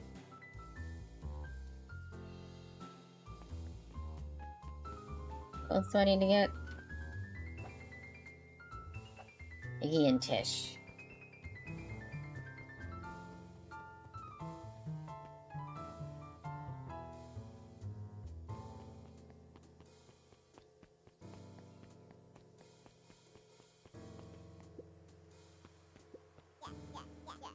Hey, Tish, look who it is. Luca, are you gonna try to tickle us to death again? Look, just hear me out. He raised an eyebrow. Iggy, I know we both had to bed giant bags of shit to each other. You're not wrong, but lately life has been kinda crooked, you know? Yeah, well, life's always crooked. Get over it. Luca Fucking bitch. Iggy gave a Strange, you know? Things have been weird around here, so I'm offering a truth and asking for your help. What do you say we break our hostilities, at least for now? We do like breaking things, even if a truce means less breaking things. What if I told you there was a way to have a truce and break stuff? Go on. I need you to cause a distraction so I can sneak into Perennial Harvest. HQ, excuse me. My Luca Van Horn, I'm impressed. After all this is done, maybe you and Trish can come hang out at the treehouse sometime. Who nodded in agreement. Fine. Not because we want to see your creepy treehouse. We just want to cause chaos. Fantastic. Did you hear that, Tish? He invited us to hang out at the treehouse. Aww. I never expected this day to come. How wonderful! She's a rhino, and I just feel like she would have a slow-sounding voice because they're so big. Not slow, like stupid. Into the hive. A good hive Into the requires preparation. And thorough preparation takes time. Something they had precious little of.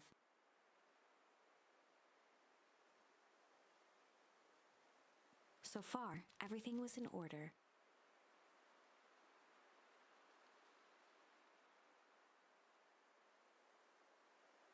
Jeff, Iggy, and Tish all agreed to do their part. Beck radioed Luca that night with a simple and covert message. We are locked and loaded on my end. And Rollo, after a lengthy confession, managed to persuade Roxy and Fitz to help.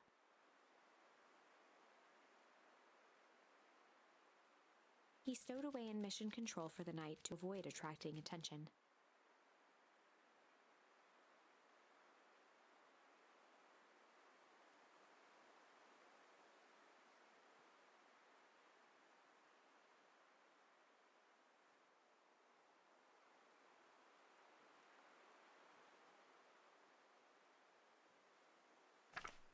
Rollo, being uniquely suited for the role, would be the first to breach Perennial Harvest.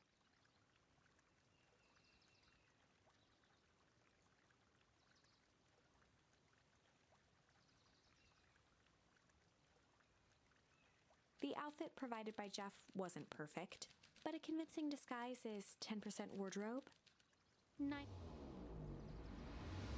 Rollo took a few Okay. vigorous breaths and shook out his arm. Stay calm, Rollo. You can do this. Got your delivery here? A delivery? I don't have anything in my notes about a delivery.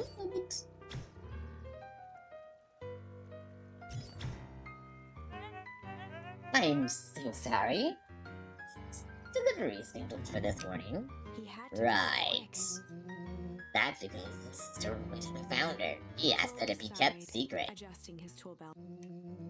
You know how the founder can be. I suppose we can leave this off the records. Our harvest awaits and such. Mustache, Rollo proceeded into the perennial. Package here for the founder. Oh, I didn't hear anything about, yeah, this is a need-to-know kind of thing. Oh, I'll just check. And flipped through the pages of his This goes directly to the founder. I don't have time to fill you in. Oh, I see. If you could just complete this form. Urgency in his voice.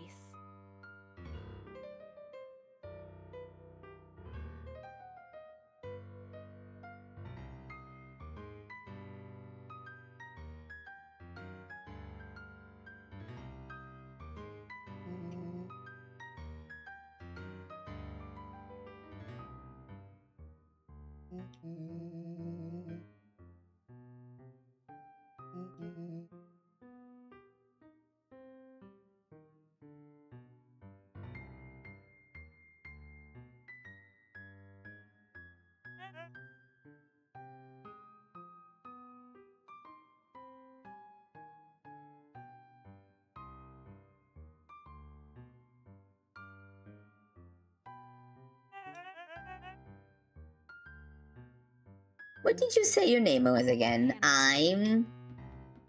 Our harvest awaits.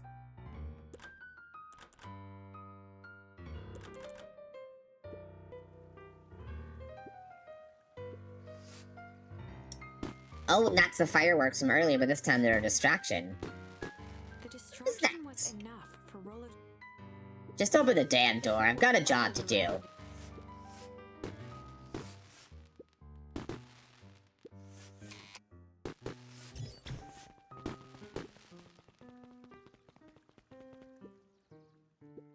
Phew, that was close.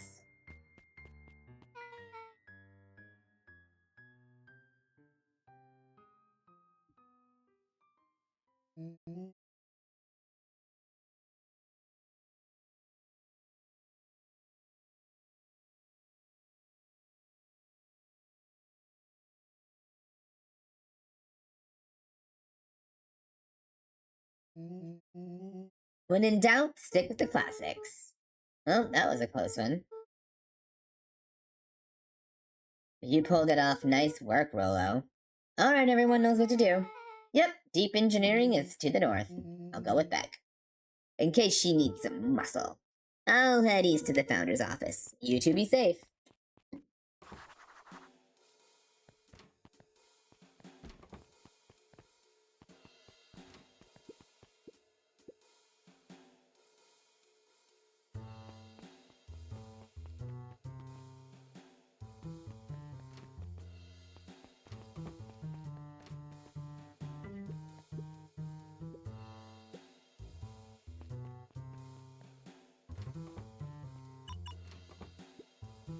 Solomon? Luca? What are you doing here? It's a long story. Are you okay? Confusion flashed across. His words rushed out dramatically. No, I am most certainly not okay. Some strange people grabbed me and... Yes, how did you know? They brought me here and locked me up when they were distracted. I ran. Dang, okay, you should stick with me and we've got a plan. Briefly faltered. We? Yes, Rollo and Beck are headed to deep engineering.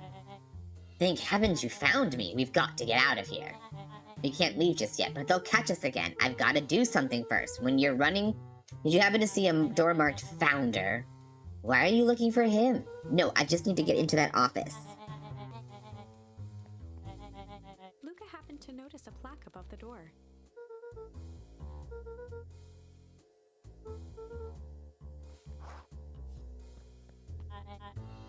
So it is. Ha ha ha, asshole. He was trying to keep me away from the door. Luca tried the handle. Solomon leaned forward to examine the mechanism. I don't see how you could possibly defeat a lock like that. Just wait a minute.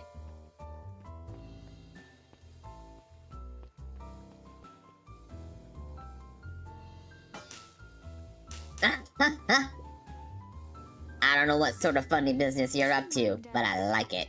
And ambled off with a whistle. Howdy. Good afternoon. The light on the keypad changed. How did you do that? It's good to have friends. Quick, let's get inside. Oh, asshole. We're gonna find all your dirty secrets. Rolo, I'm in. As expected, there's a control panel. We're stuck at a door number 24601. On the computer screen, a green cursor. Luca pecked out his best guess. Underground sea. The screen blinked to life. The screen blinked to life. Green numbers glowed on a black background. Columns of green numbers glowed on a black background.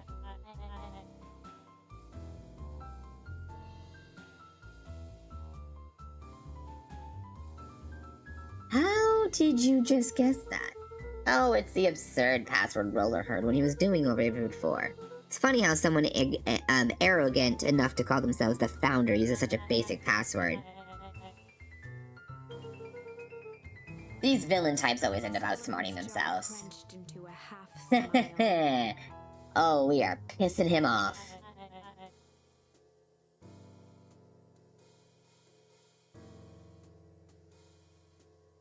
Luca quickly scanned the columns for number 246. Rolo, I think this should do it. Bingo, doors open, Luca. You never fail to impress. We have a friend who's in trouble. We're here to get her out. Once again, Luca scrutinized. In that moment of distraction, Solomon.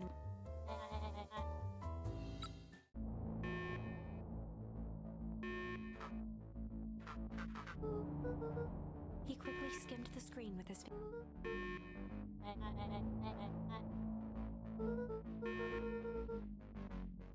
No, he wasn't. Fuck this kid. Ugh, I hate him so much. I know he's the founder and all. Rolo. Are you okay? Rolo, come in. Mr. Kerr approached with a sneer and spoke into his walkie-talkie.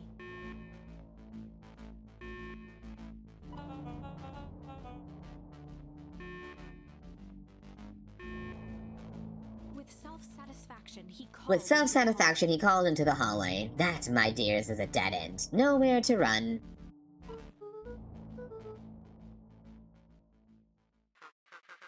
Yeah, I think we lost him. Making our way back to Nellie's office. Okay, you two rebel rousers are coming with us. Nope. Make a break for it. They snuck in too? I think I got the work. Roxy and Fitz have them on a... Oh! Had them chasing the raw... Oh. Like I said, it's good to have friends. Rolo, how long do you think Roxy can distract them? Let's just say we've got time. Okay, so this chapter's really good. I really like this one. Mom! Oh, honey, what did you do to your hair? I thought you'd be happy I finally used the Young Kim's wrap kit. You sure have a knack for making me incredibly proud in the most frustrating ways. We need to get out of here. We? Who's your adult friend? Me, I'm not an adult. Ever heard of a growth spurt? I've had more of a growth spew. No, that's not possible. Substantial banding on the enamel of the molars, consistent with tempest liquamine exposure. Is that what you call the gunk they forced me to drink? You drank it? Oh no. They told me it was only being tested on plants. Oh, Beck, sweetie, I promise I didn't know. Mom, what the hell is going on? I was brought here to work on the discovery of a lifetime, a novel chemical compound, when discovered under Beacon Pines as a wellspring they called a source.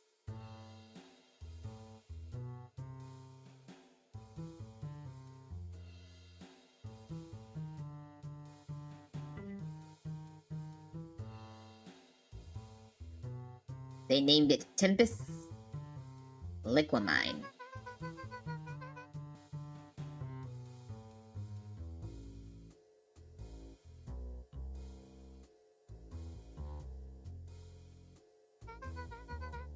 It was a secret to Valentine's.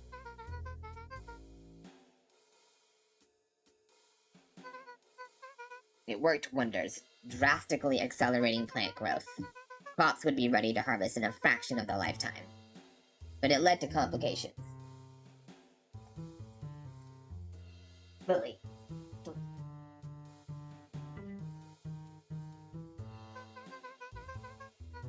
Perennial harvest came in too clean and to be mess to succeed where Valentine's failed. But Tempus liquamine is rebellious? Rebellious? You think of it as a manifestation of change itself, it's volatile by its very nature. So the more you try to force it to do a specific thing, the more it resists, yes. Can relate to that.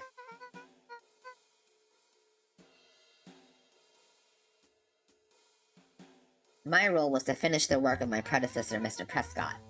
Harnessing Tempus liquamine is reliably manipulate an organism's age. Just imagine how many people we could feed. Mr. Kerr was very insistent that we had to achieve a successful result before today's festival. Nellie sighed. You didn't, right? You know how much I love a good puzzle. I poured myself into the problem. Wasn't long until I discovered oddities in Dr. Prescott's notes. Oddities? Contained obvious errors, mistakes that someone of his reputation would never make. So I fixed them and... now I have to replace my entire wardrobe. I'm really, truly sorry. Those were all hand-me-downs anyway. Sounds like Dr. Prescott figured it out, how cold feet and intentionally sabotage his own work. I'd consider that possibility. It's even a letter asking him to clarify his thinking. Mom, Dr. Prescott is dead. Kerr had him killed. What? I overheard them talking about it on the radio. It's why we gotta get you out of here. Now. Wait, the vial. I finally solved the chemical equation allowing direct control of aging. Mr. Kerr picked it up just before you came here. All the more reason we gotta hightail it. Luke, we've got Dr. Meowdwill heading out now. Alright, everything's on track. And what is your plan for escape? We've got everything, we'll go over everything when they get here. In the meantime, maybe we can dig up some more info. Malice 80 proof whiskey. Hard drink for a hard man. Wow, even his alcohol is arrogant. I should just smother you right now. What's that? I said I shouldn't bother you right now. Don't be silly, you're no bother at all. Let's see what else this bad boy has on it. Security system, time card logs, payroll. You know, for being so evil, this guy sure is boring. Just you. Huh? Luca tugged on each of the cabinets. Dang, this must be the good stuff. They're all locked. Or perhaps he is, and there's a key here somewhere. Looks like the founder was helping Kerr plan the festival. No, it's such a secretive leader to be obsessed with Only time will tell. Up to the ashtray. Luca held his hand up to the ashtray.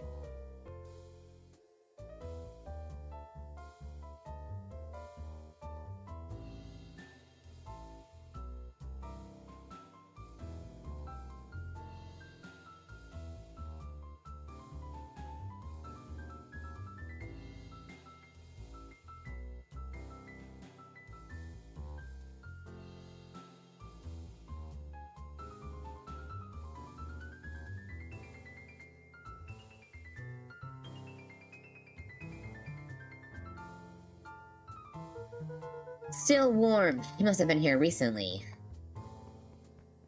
Yeah, he's right there. Check a few more things.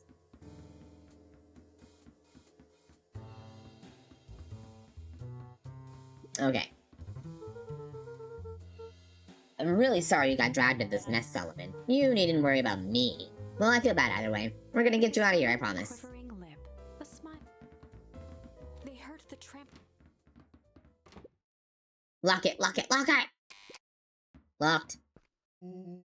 That was close. When we left Nellie's office, it was swarming with clipboards. We barely got away.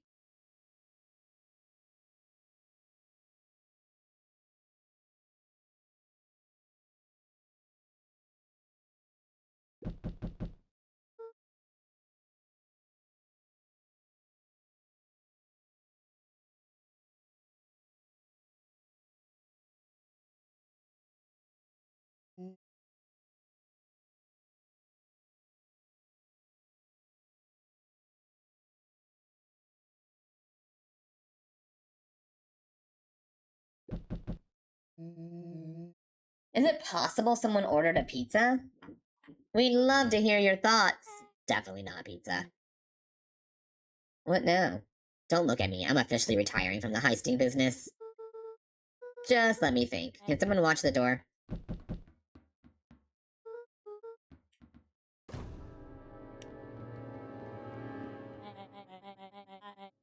I think this little caper has gone on long enough. Solomon, no! Hush now, child. The adults are speaking.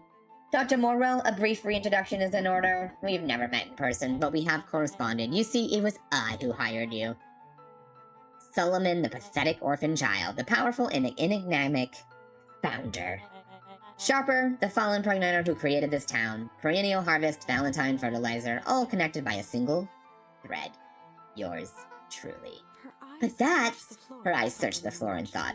Solomon watched eagerly, waiting for the flicker of epiphany. Then a sickened look, she peered into his soul. Ha ha, yes! Now you've got it. Tempest Liquimine, you discovered how to reverse the process. Very good, Dr. Modwell.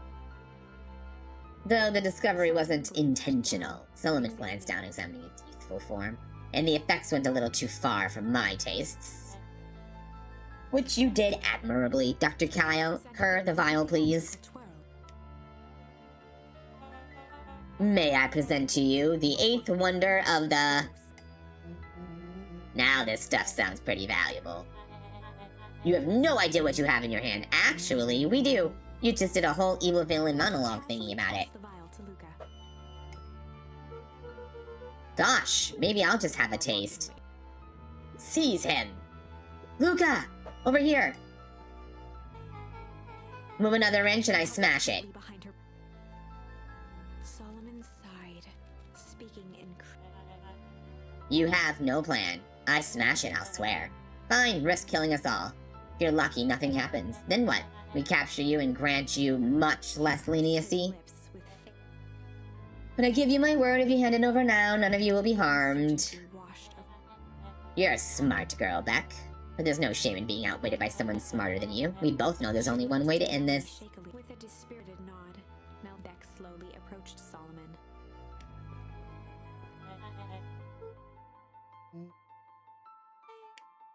With apprehension, Solomon pocketed the vial. Report to my office tomorrow for a performance review.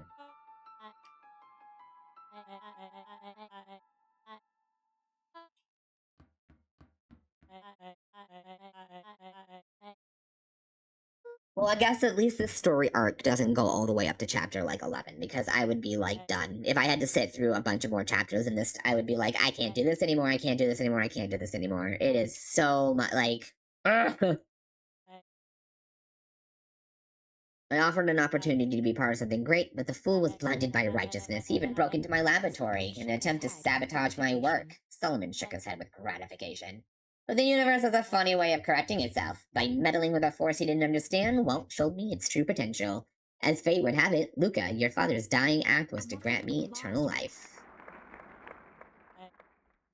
Well, that's my cue.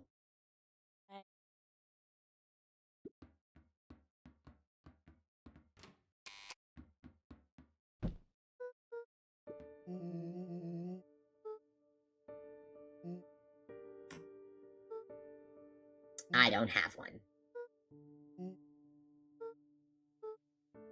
We lost.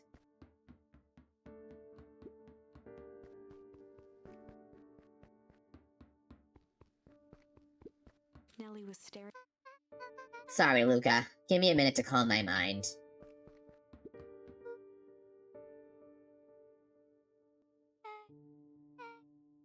I did what I had to do. I know, it's just we were so close.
A note hidden in a false drawer?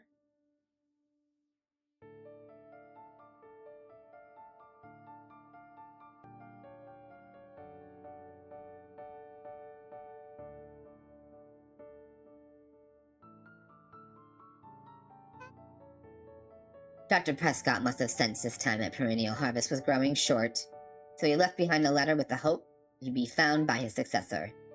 It was a confession of sorts. He left it for me, but its contents, Luca, I think they were meant for you. It was about an incident with your mother. Dr. Prescott found her in this lab with a stolen keycard. There was an accident. She had been exposed to extreme amounts of tempest. The color dropped. She survived. Dr. Prescott decided to help her recover. He no longer trusted Perennial Harvest, so he kept her whereabouts a secret. Over time, your mother led him to reconsider the purpose of scientific discovery. Science is often at the vanguard of change, but that doesn't mean it's always right. He realized that no one should have control over something as powerful as time itself.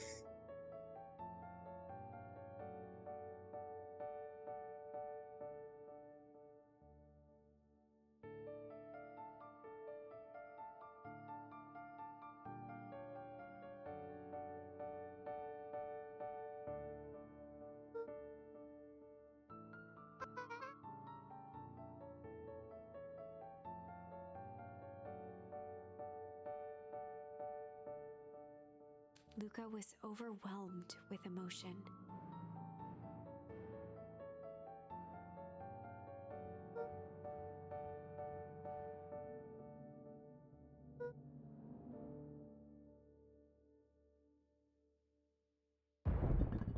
A sudden explosion sounded from the hull. Sudden explosion Chapter 8. sounded. Caught Chapter up, 8. Ears still ringing, Gran picked herself up off the ground. Through the dust and smoke, she looked over to see Mrs. Fratelli helping Hiram Tolliver to his feet. She'd had to beg, borrow, and steal to acquire those explosives. How many nights had she spent visualizing how she'd use them to make things right? And now, her one shot at destroying the source, that damned hole that swallowed so much of her life, traded for this jagged hole in a wall and a foolhardy shot at rescuing Rollo. With Fratelli and Tolliver at her side, she stepped through. It was a strange feeling. The last time she'd stalked this maze of hallways, it was in a different body. They quickly rounded a corner to find a group of clipboards guarding a door.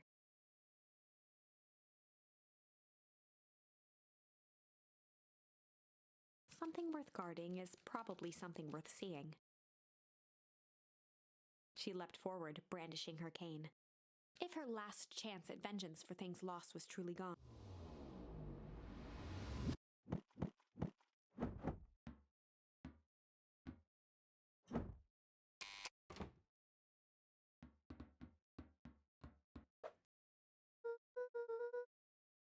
Gran, what are you doing here?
But I'm fine. Oh, no, did they? Gran, there's no time to explain. We have to go now.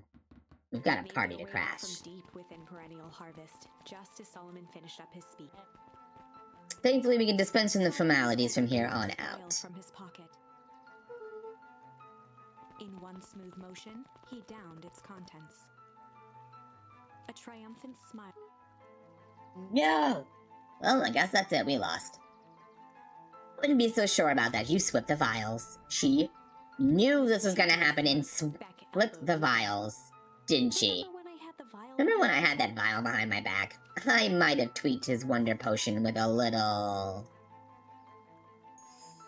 change. His wonder potion with a little change.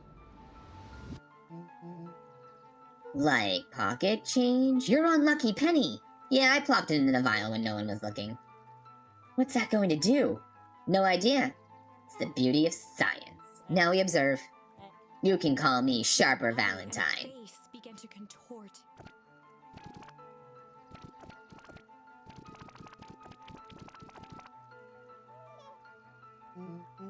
Holy crap, he's a baby. But he's still Sharper, right? What he is no longer matters. This is an innocent child. I apologize for all the harm my father has caused you. She looked to her brother, her voice. Augustus, what do? We do what Valentines always do. What must be done. I'll hurry home prepare a crib for father, young Sharper. That would be great. Oh, thank you. With a shake of her head, Eris addressed the crowd with... Alright, everyone. The show is over. You may leave now. Epilogue. Beacon Pines' summer on record came and went without much fanfare. Folks shared what they had and none were left wanting. The new school year was ushered in by the falling leaves of after everything Luca, Rollo, and Beck had been through. Middle school was... The chill of winter didn't seem to bother people much. They kindled a hope for a better future in their hearts. When spring arrived, farmers planted their crops with a sense of joy and optimism. And as the dawn of the first day of summer came again, its light slowly spread through it crept over the town square, across the river, past the neglected welcome sign, and came to rest on his mind at peace, knowing he is here for a reason.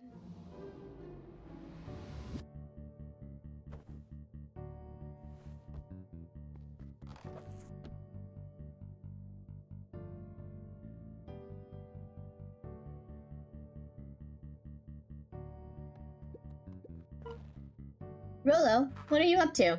Roger that. It's a beautiful day in Mission Control. Swing by. Be there in a minute.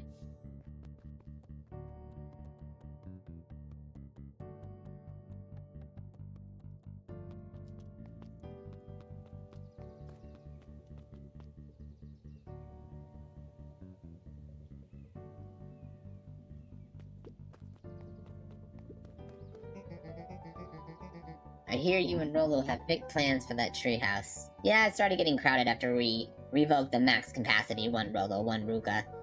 So we decided to expand. But at least we got some help with that.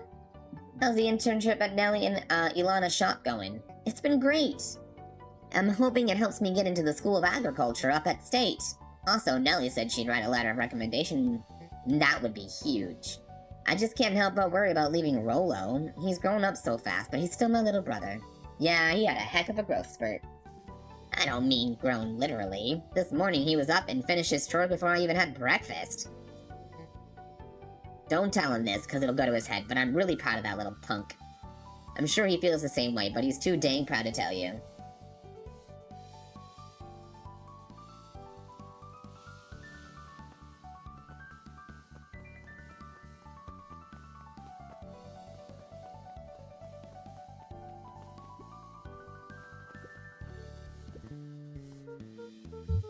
Hey, Gus, how's the tree planting going? Couldn't be better. I'm so grateful to Ilana and Nellie for letting me help. I just wasn't built to be a mayor. Too much bureaucracy. Gus, we finished cleaning up the sidewalks. What's next? Collapsed. Most of the clipboards skipped town. Most of the clipboards skipped town, but some stuck around and dedicated themselves to making things right. Anyone with a knack for art can help paint the new offices. So I'm assuming this is the good ending. Like, ending. And honestly, I kind of would just, like, end it here. But, achievement... I guess I don't care about achievements, right? I'm not one of those guys. I'm not an achievement hunter. This gopher doesn't do that. You know who does that? Crows. They like to collect shiny things, okay? I am not a crow. I am a gopher.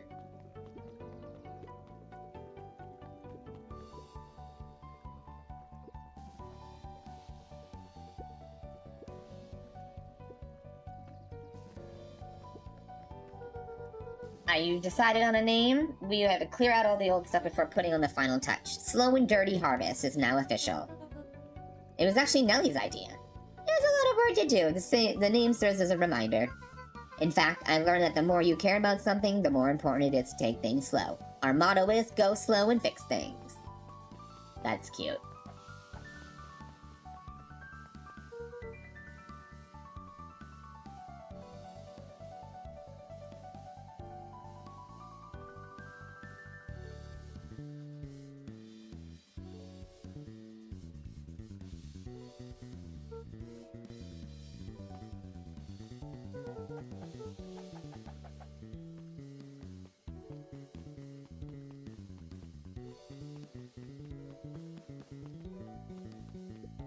Let's take one last look, make sure I didn't have another one.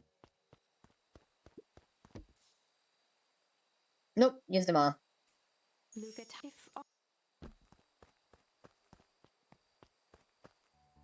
it's probably one of the branches that I haven't finished. It's probably something waiting. A little higher. Nope. A little lower. Yup.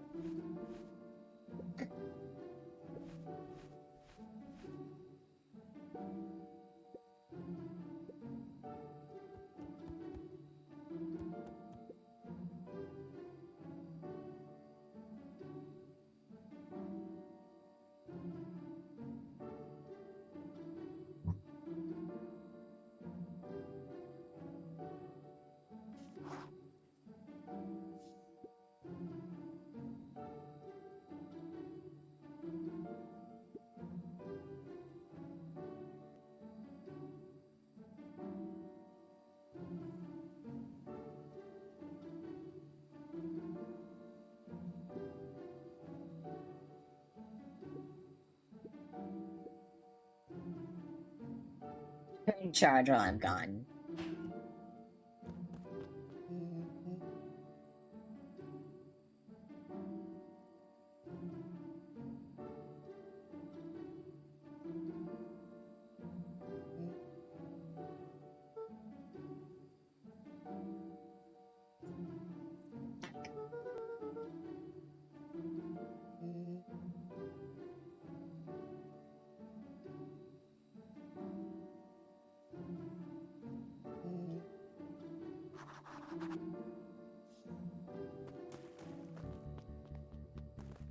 Alright, 2 bags.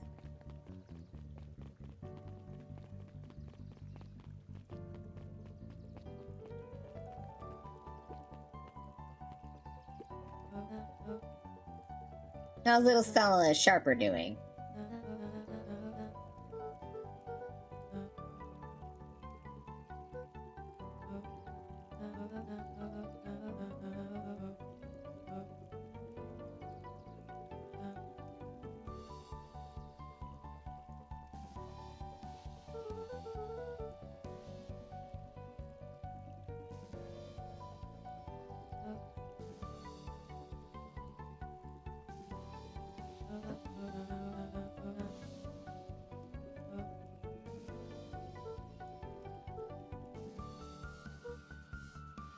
Did her best to ignore the tear. That would be acceptable. Today's news knowing the Iceman cometh at the State Correctional Facility.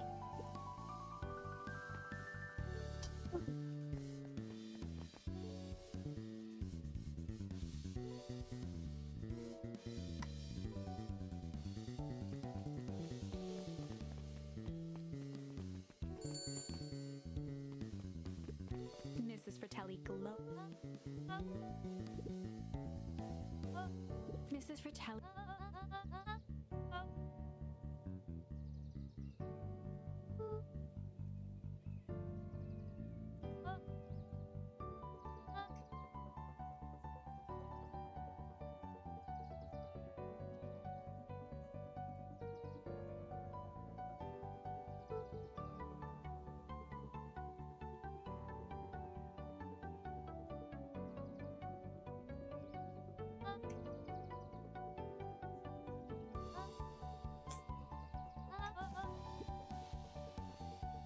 Okay, I want to see if there's anything left here I need to do. Yeah, here we go.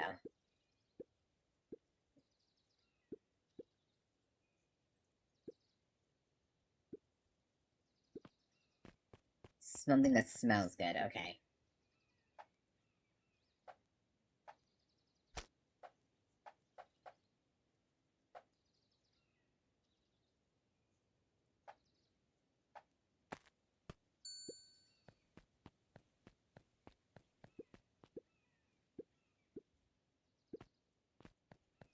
Spicier.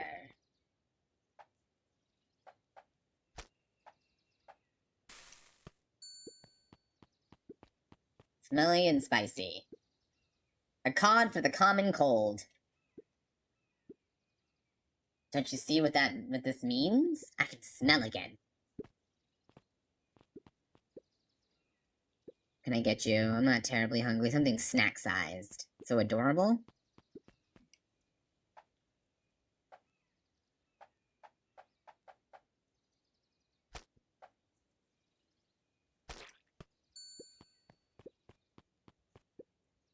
I call it the novella.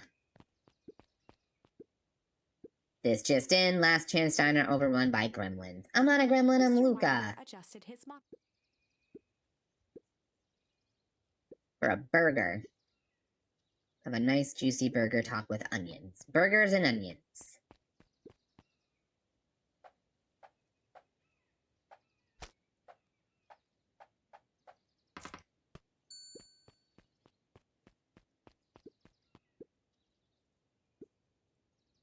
Juicy burger. Topped with onion. What?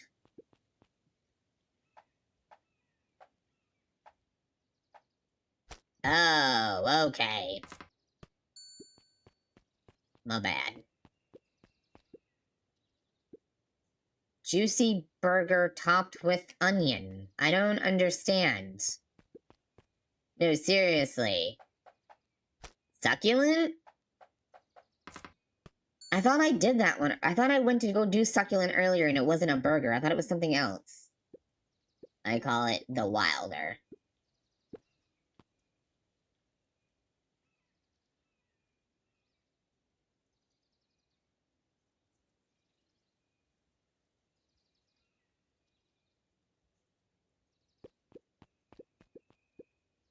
Listen well, child. I'm only going to say this once. I require a well-done burger. Got it? When I say well done, I mean it. I fear you aren't grasping my request. I want the burger charred beyond recognition. I want it bitter and black. It's an expensive thing you have.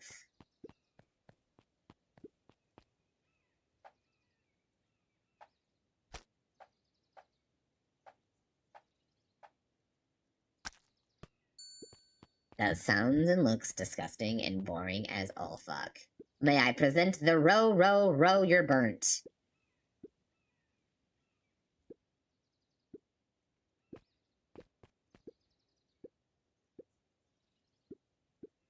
Your dad and I had a little disagreement. How's he doing?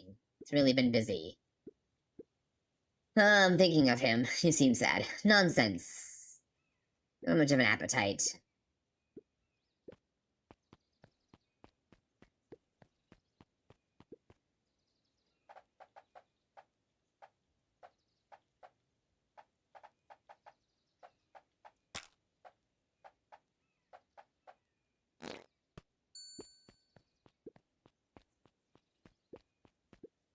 I call it the cheers looking at you, kid. Mr. Nuncreed reached down and patted Lucas.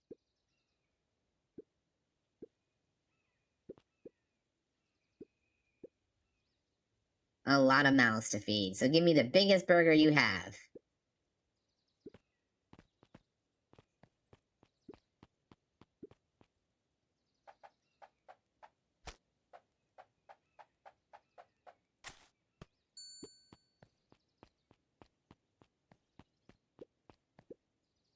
I call it the too much is never enough.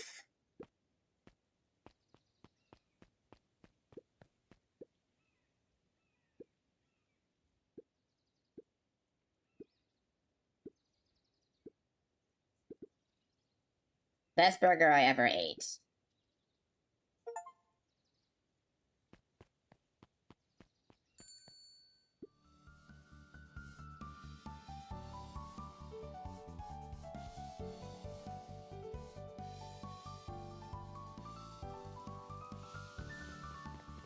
Alright.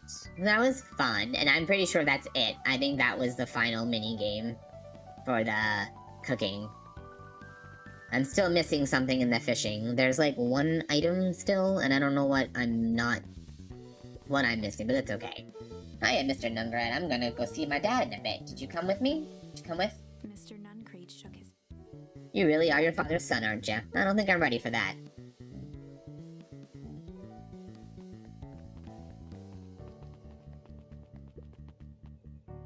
With perennial harvest gone, the Come, come. None is too big, no one is too small for Geoff's wild ride. Maybe not completely. Just one piece of candy for the ride of your life. Who's next? The bunnies, that's cute. Guess what? Yesterday I saw Dynasty Titus. It's great. I haven't spotted one of those in years, and at this rate, Beacon Pines is going to become the bug capital of the country.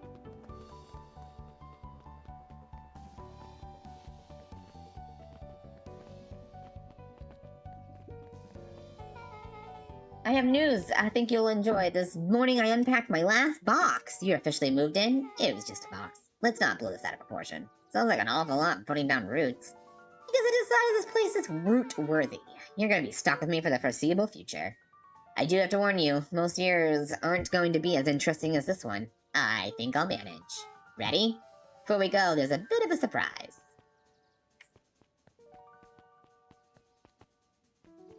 What the fuck? My mom's prepared this tree especially for you. Just put the whole town pitched in. We all owe you. It should do okay in the cold of old Beacon ruin. The thrive... Oh! We're gonna go plant this over my dad's real grave. Because the one by my house here is fake. Because the town was moved. Oh, what a nice little conclusion to that. I didn't think we were gonna worry about that.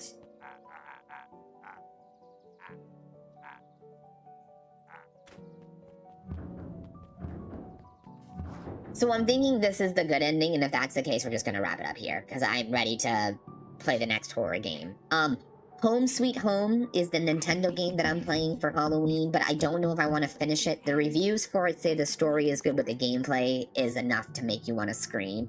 And from what I've played so far, I can attest to that. Honestly, I began to lose hope of ever finding it. But then I'll have to think on it. I don't know exactly how to thank you. It's hard to explain. It's funny, now that our time together is finally ending. I'm at a loss. Let's just watch the end together. Good little tree. Best little tree. Thank you, children. This means a lot. Yes, thanks for everything. Shucks, I only did what any super awesome best buddy would have done.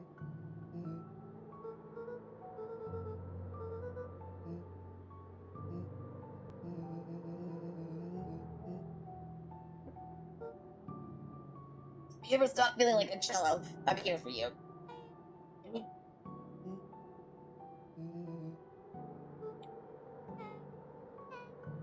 Thanks. Missy? Tell you your little story about a named Hanka topic. Oh god. It won't be long. I'll be waiting for you both at the food booth. I found the perfect way to start our summer.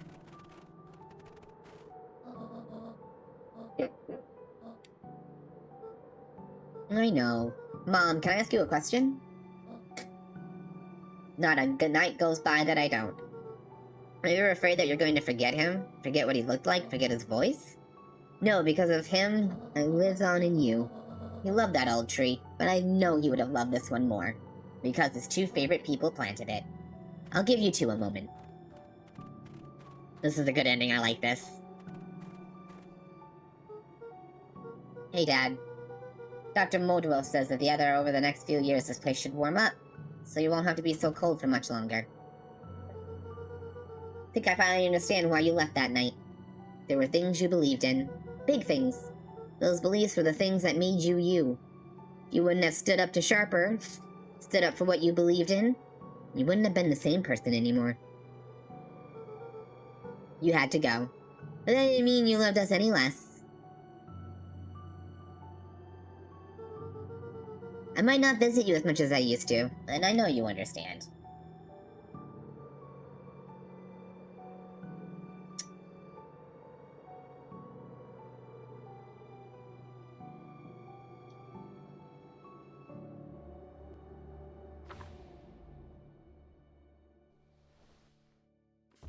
That's it. That was a good ending.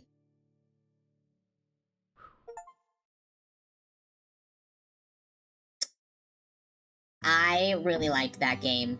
Now that I know that that chapter wasn't gonna drag me all the way to 11, I genuinely really liked this game. Wow. I'm really glad I finished it. It's really a shame that no one really turned up to watch me play this game. This was a lot of fun. I really liked this one. I kind of wish I guess I kind of felt like it was going to be a little more on the horror-ish side. Like, not too horror, obviously. I mean, it was cute. But I thought it was going to be a smidge darker. But, you know, it was fine for my viewers who don't like straight-up horror. I know most of you watch Barry for that. So, I guess playing super scary games really should be worried about it, but I do like to play them sometimes. So maybe I'll try to see if I can queue up a scary game come October. But I still have to finish Outbound Ghost with you guys, which we're really far in. And there was something else. Oh, Sweet Home, which I don't know if I'm gonna finish. Because we're finishing up the Nintendo playthrough of Gaming Through the Years with Earthbound, because these Nintendo RPGs are stressing me out. I'm gonna still play a bunch of the other ones and upload them off camera, because there are times where I'm like, ooh, I could go for a Nintendo game. And I'll upload those when I do that. But I think it's time to start Game Boy and Sega. We're going to do Game Boy and Sega simultaneously because there's only like 4 or 5 sitting Game Boy games that I want to play. Final Fantasy Legends, which is where you choose your starting team from a series of like monsters and characters. It's pretty interesting. We're not going to play any of those all the way through. Those are going to be more dabble. I don't really think there's any super full-fledged RPGs on the Game Boy that we'll really play besides Zelda. Speaking of, I know we were going to play the first Zelda game from the Nintendo, but we're going to play the remake of it on the Super Nintendo instead.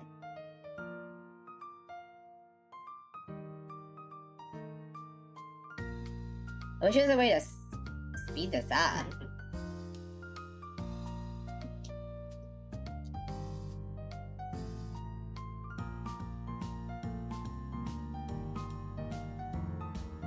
Cthulhu. These have to be. Oh, these are people who backed the game. I was like looking at it, I'm like, oh, these are a bunch of like fake names and some real names. Like Meep. Mellow the Ferret. Okay, I see. These are all goofy names. Oh, that's cool. So these are all the backers. Okay. Oh, Pound Collector.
So I could do Malice.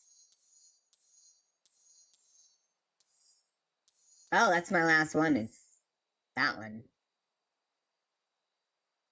And Junk. All right, cool. Anyway, well, I guess that should be it. We should go ahead and wrap it up here. All right, well, I hope you guys enjoyed this playthrough of Beacon Pines. I hope you enjoyed the ending as much as I did. I felt like that was a very satisfying conclusion.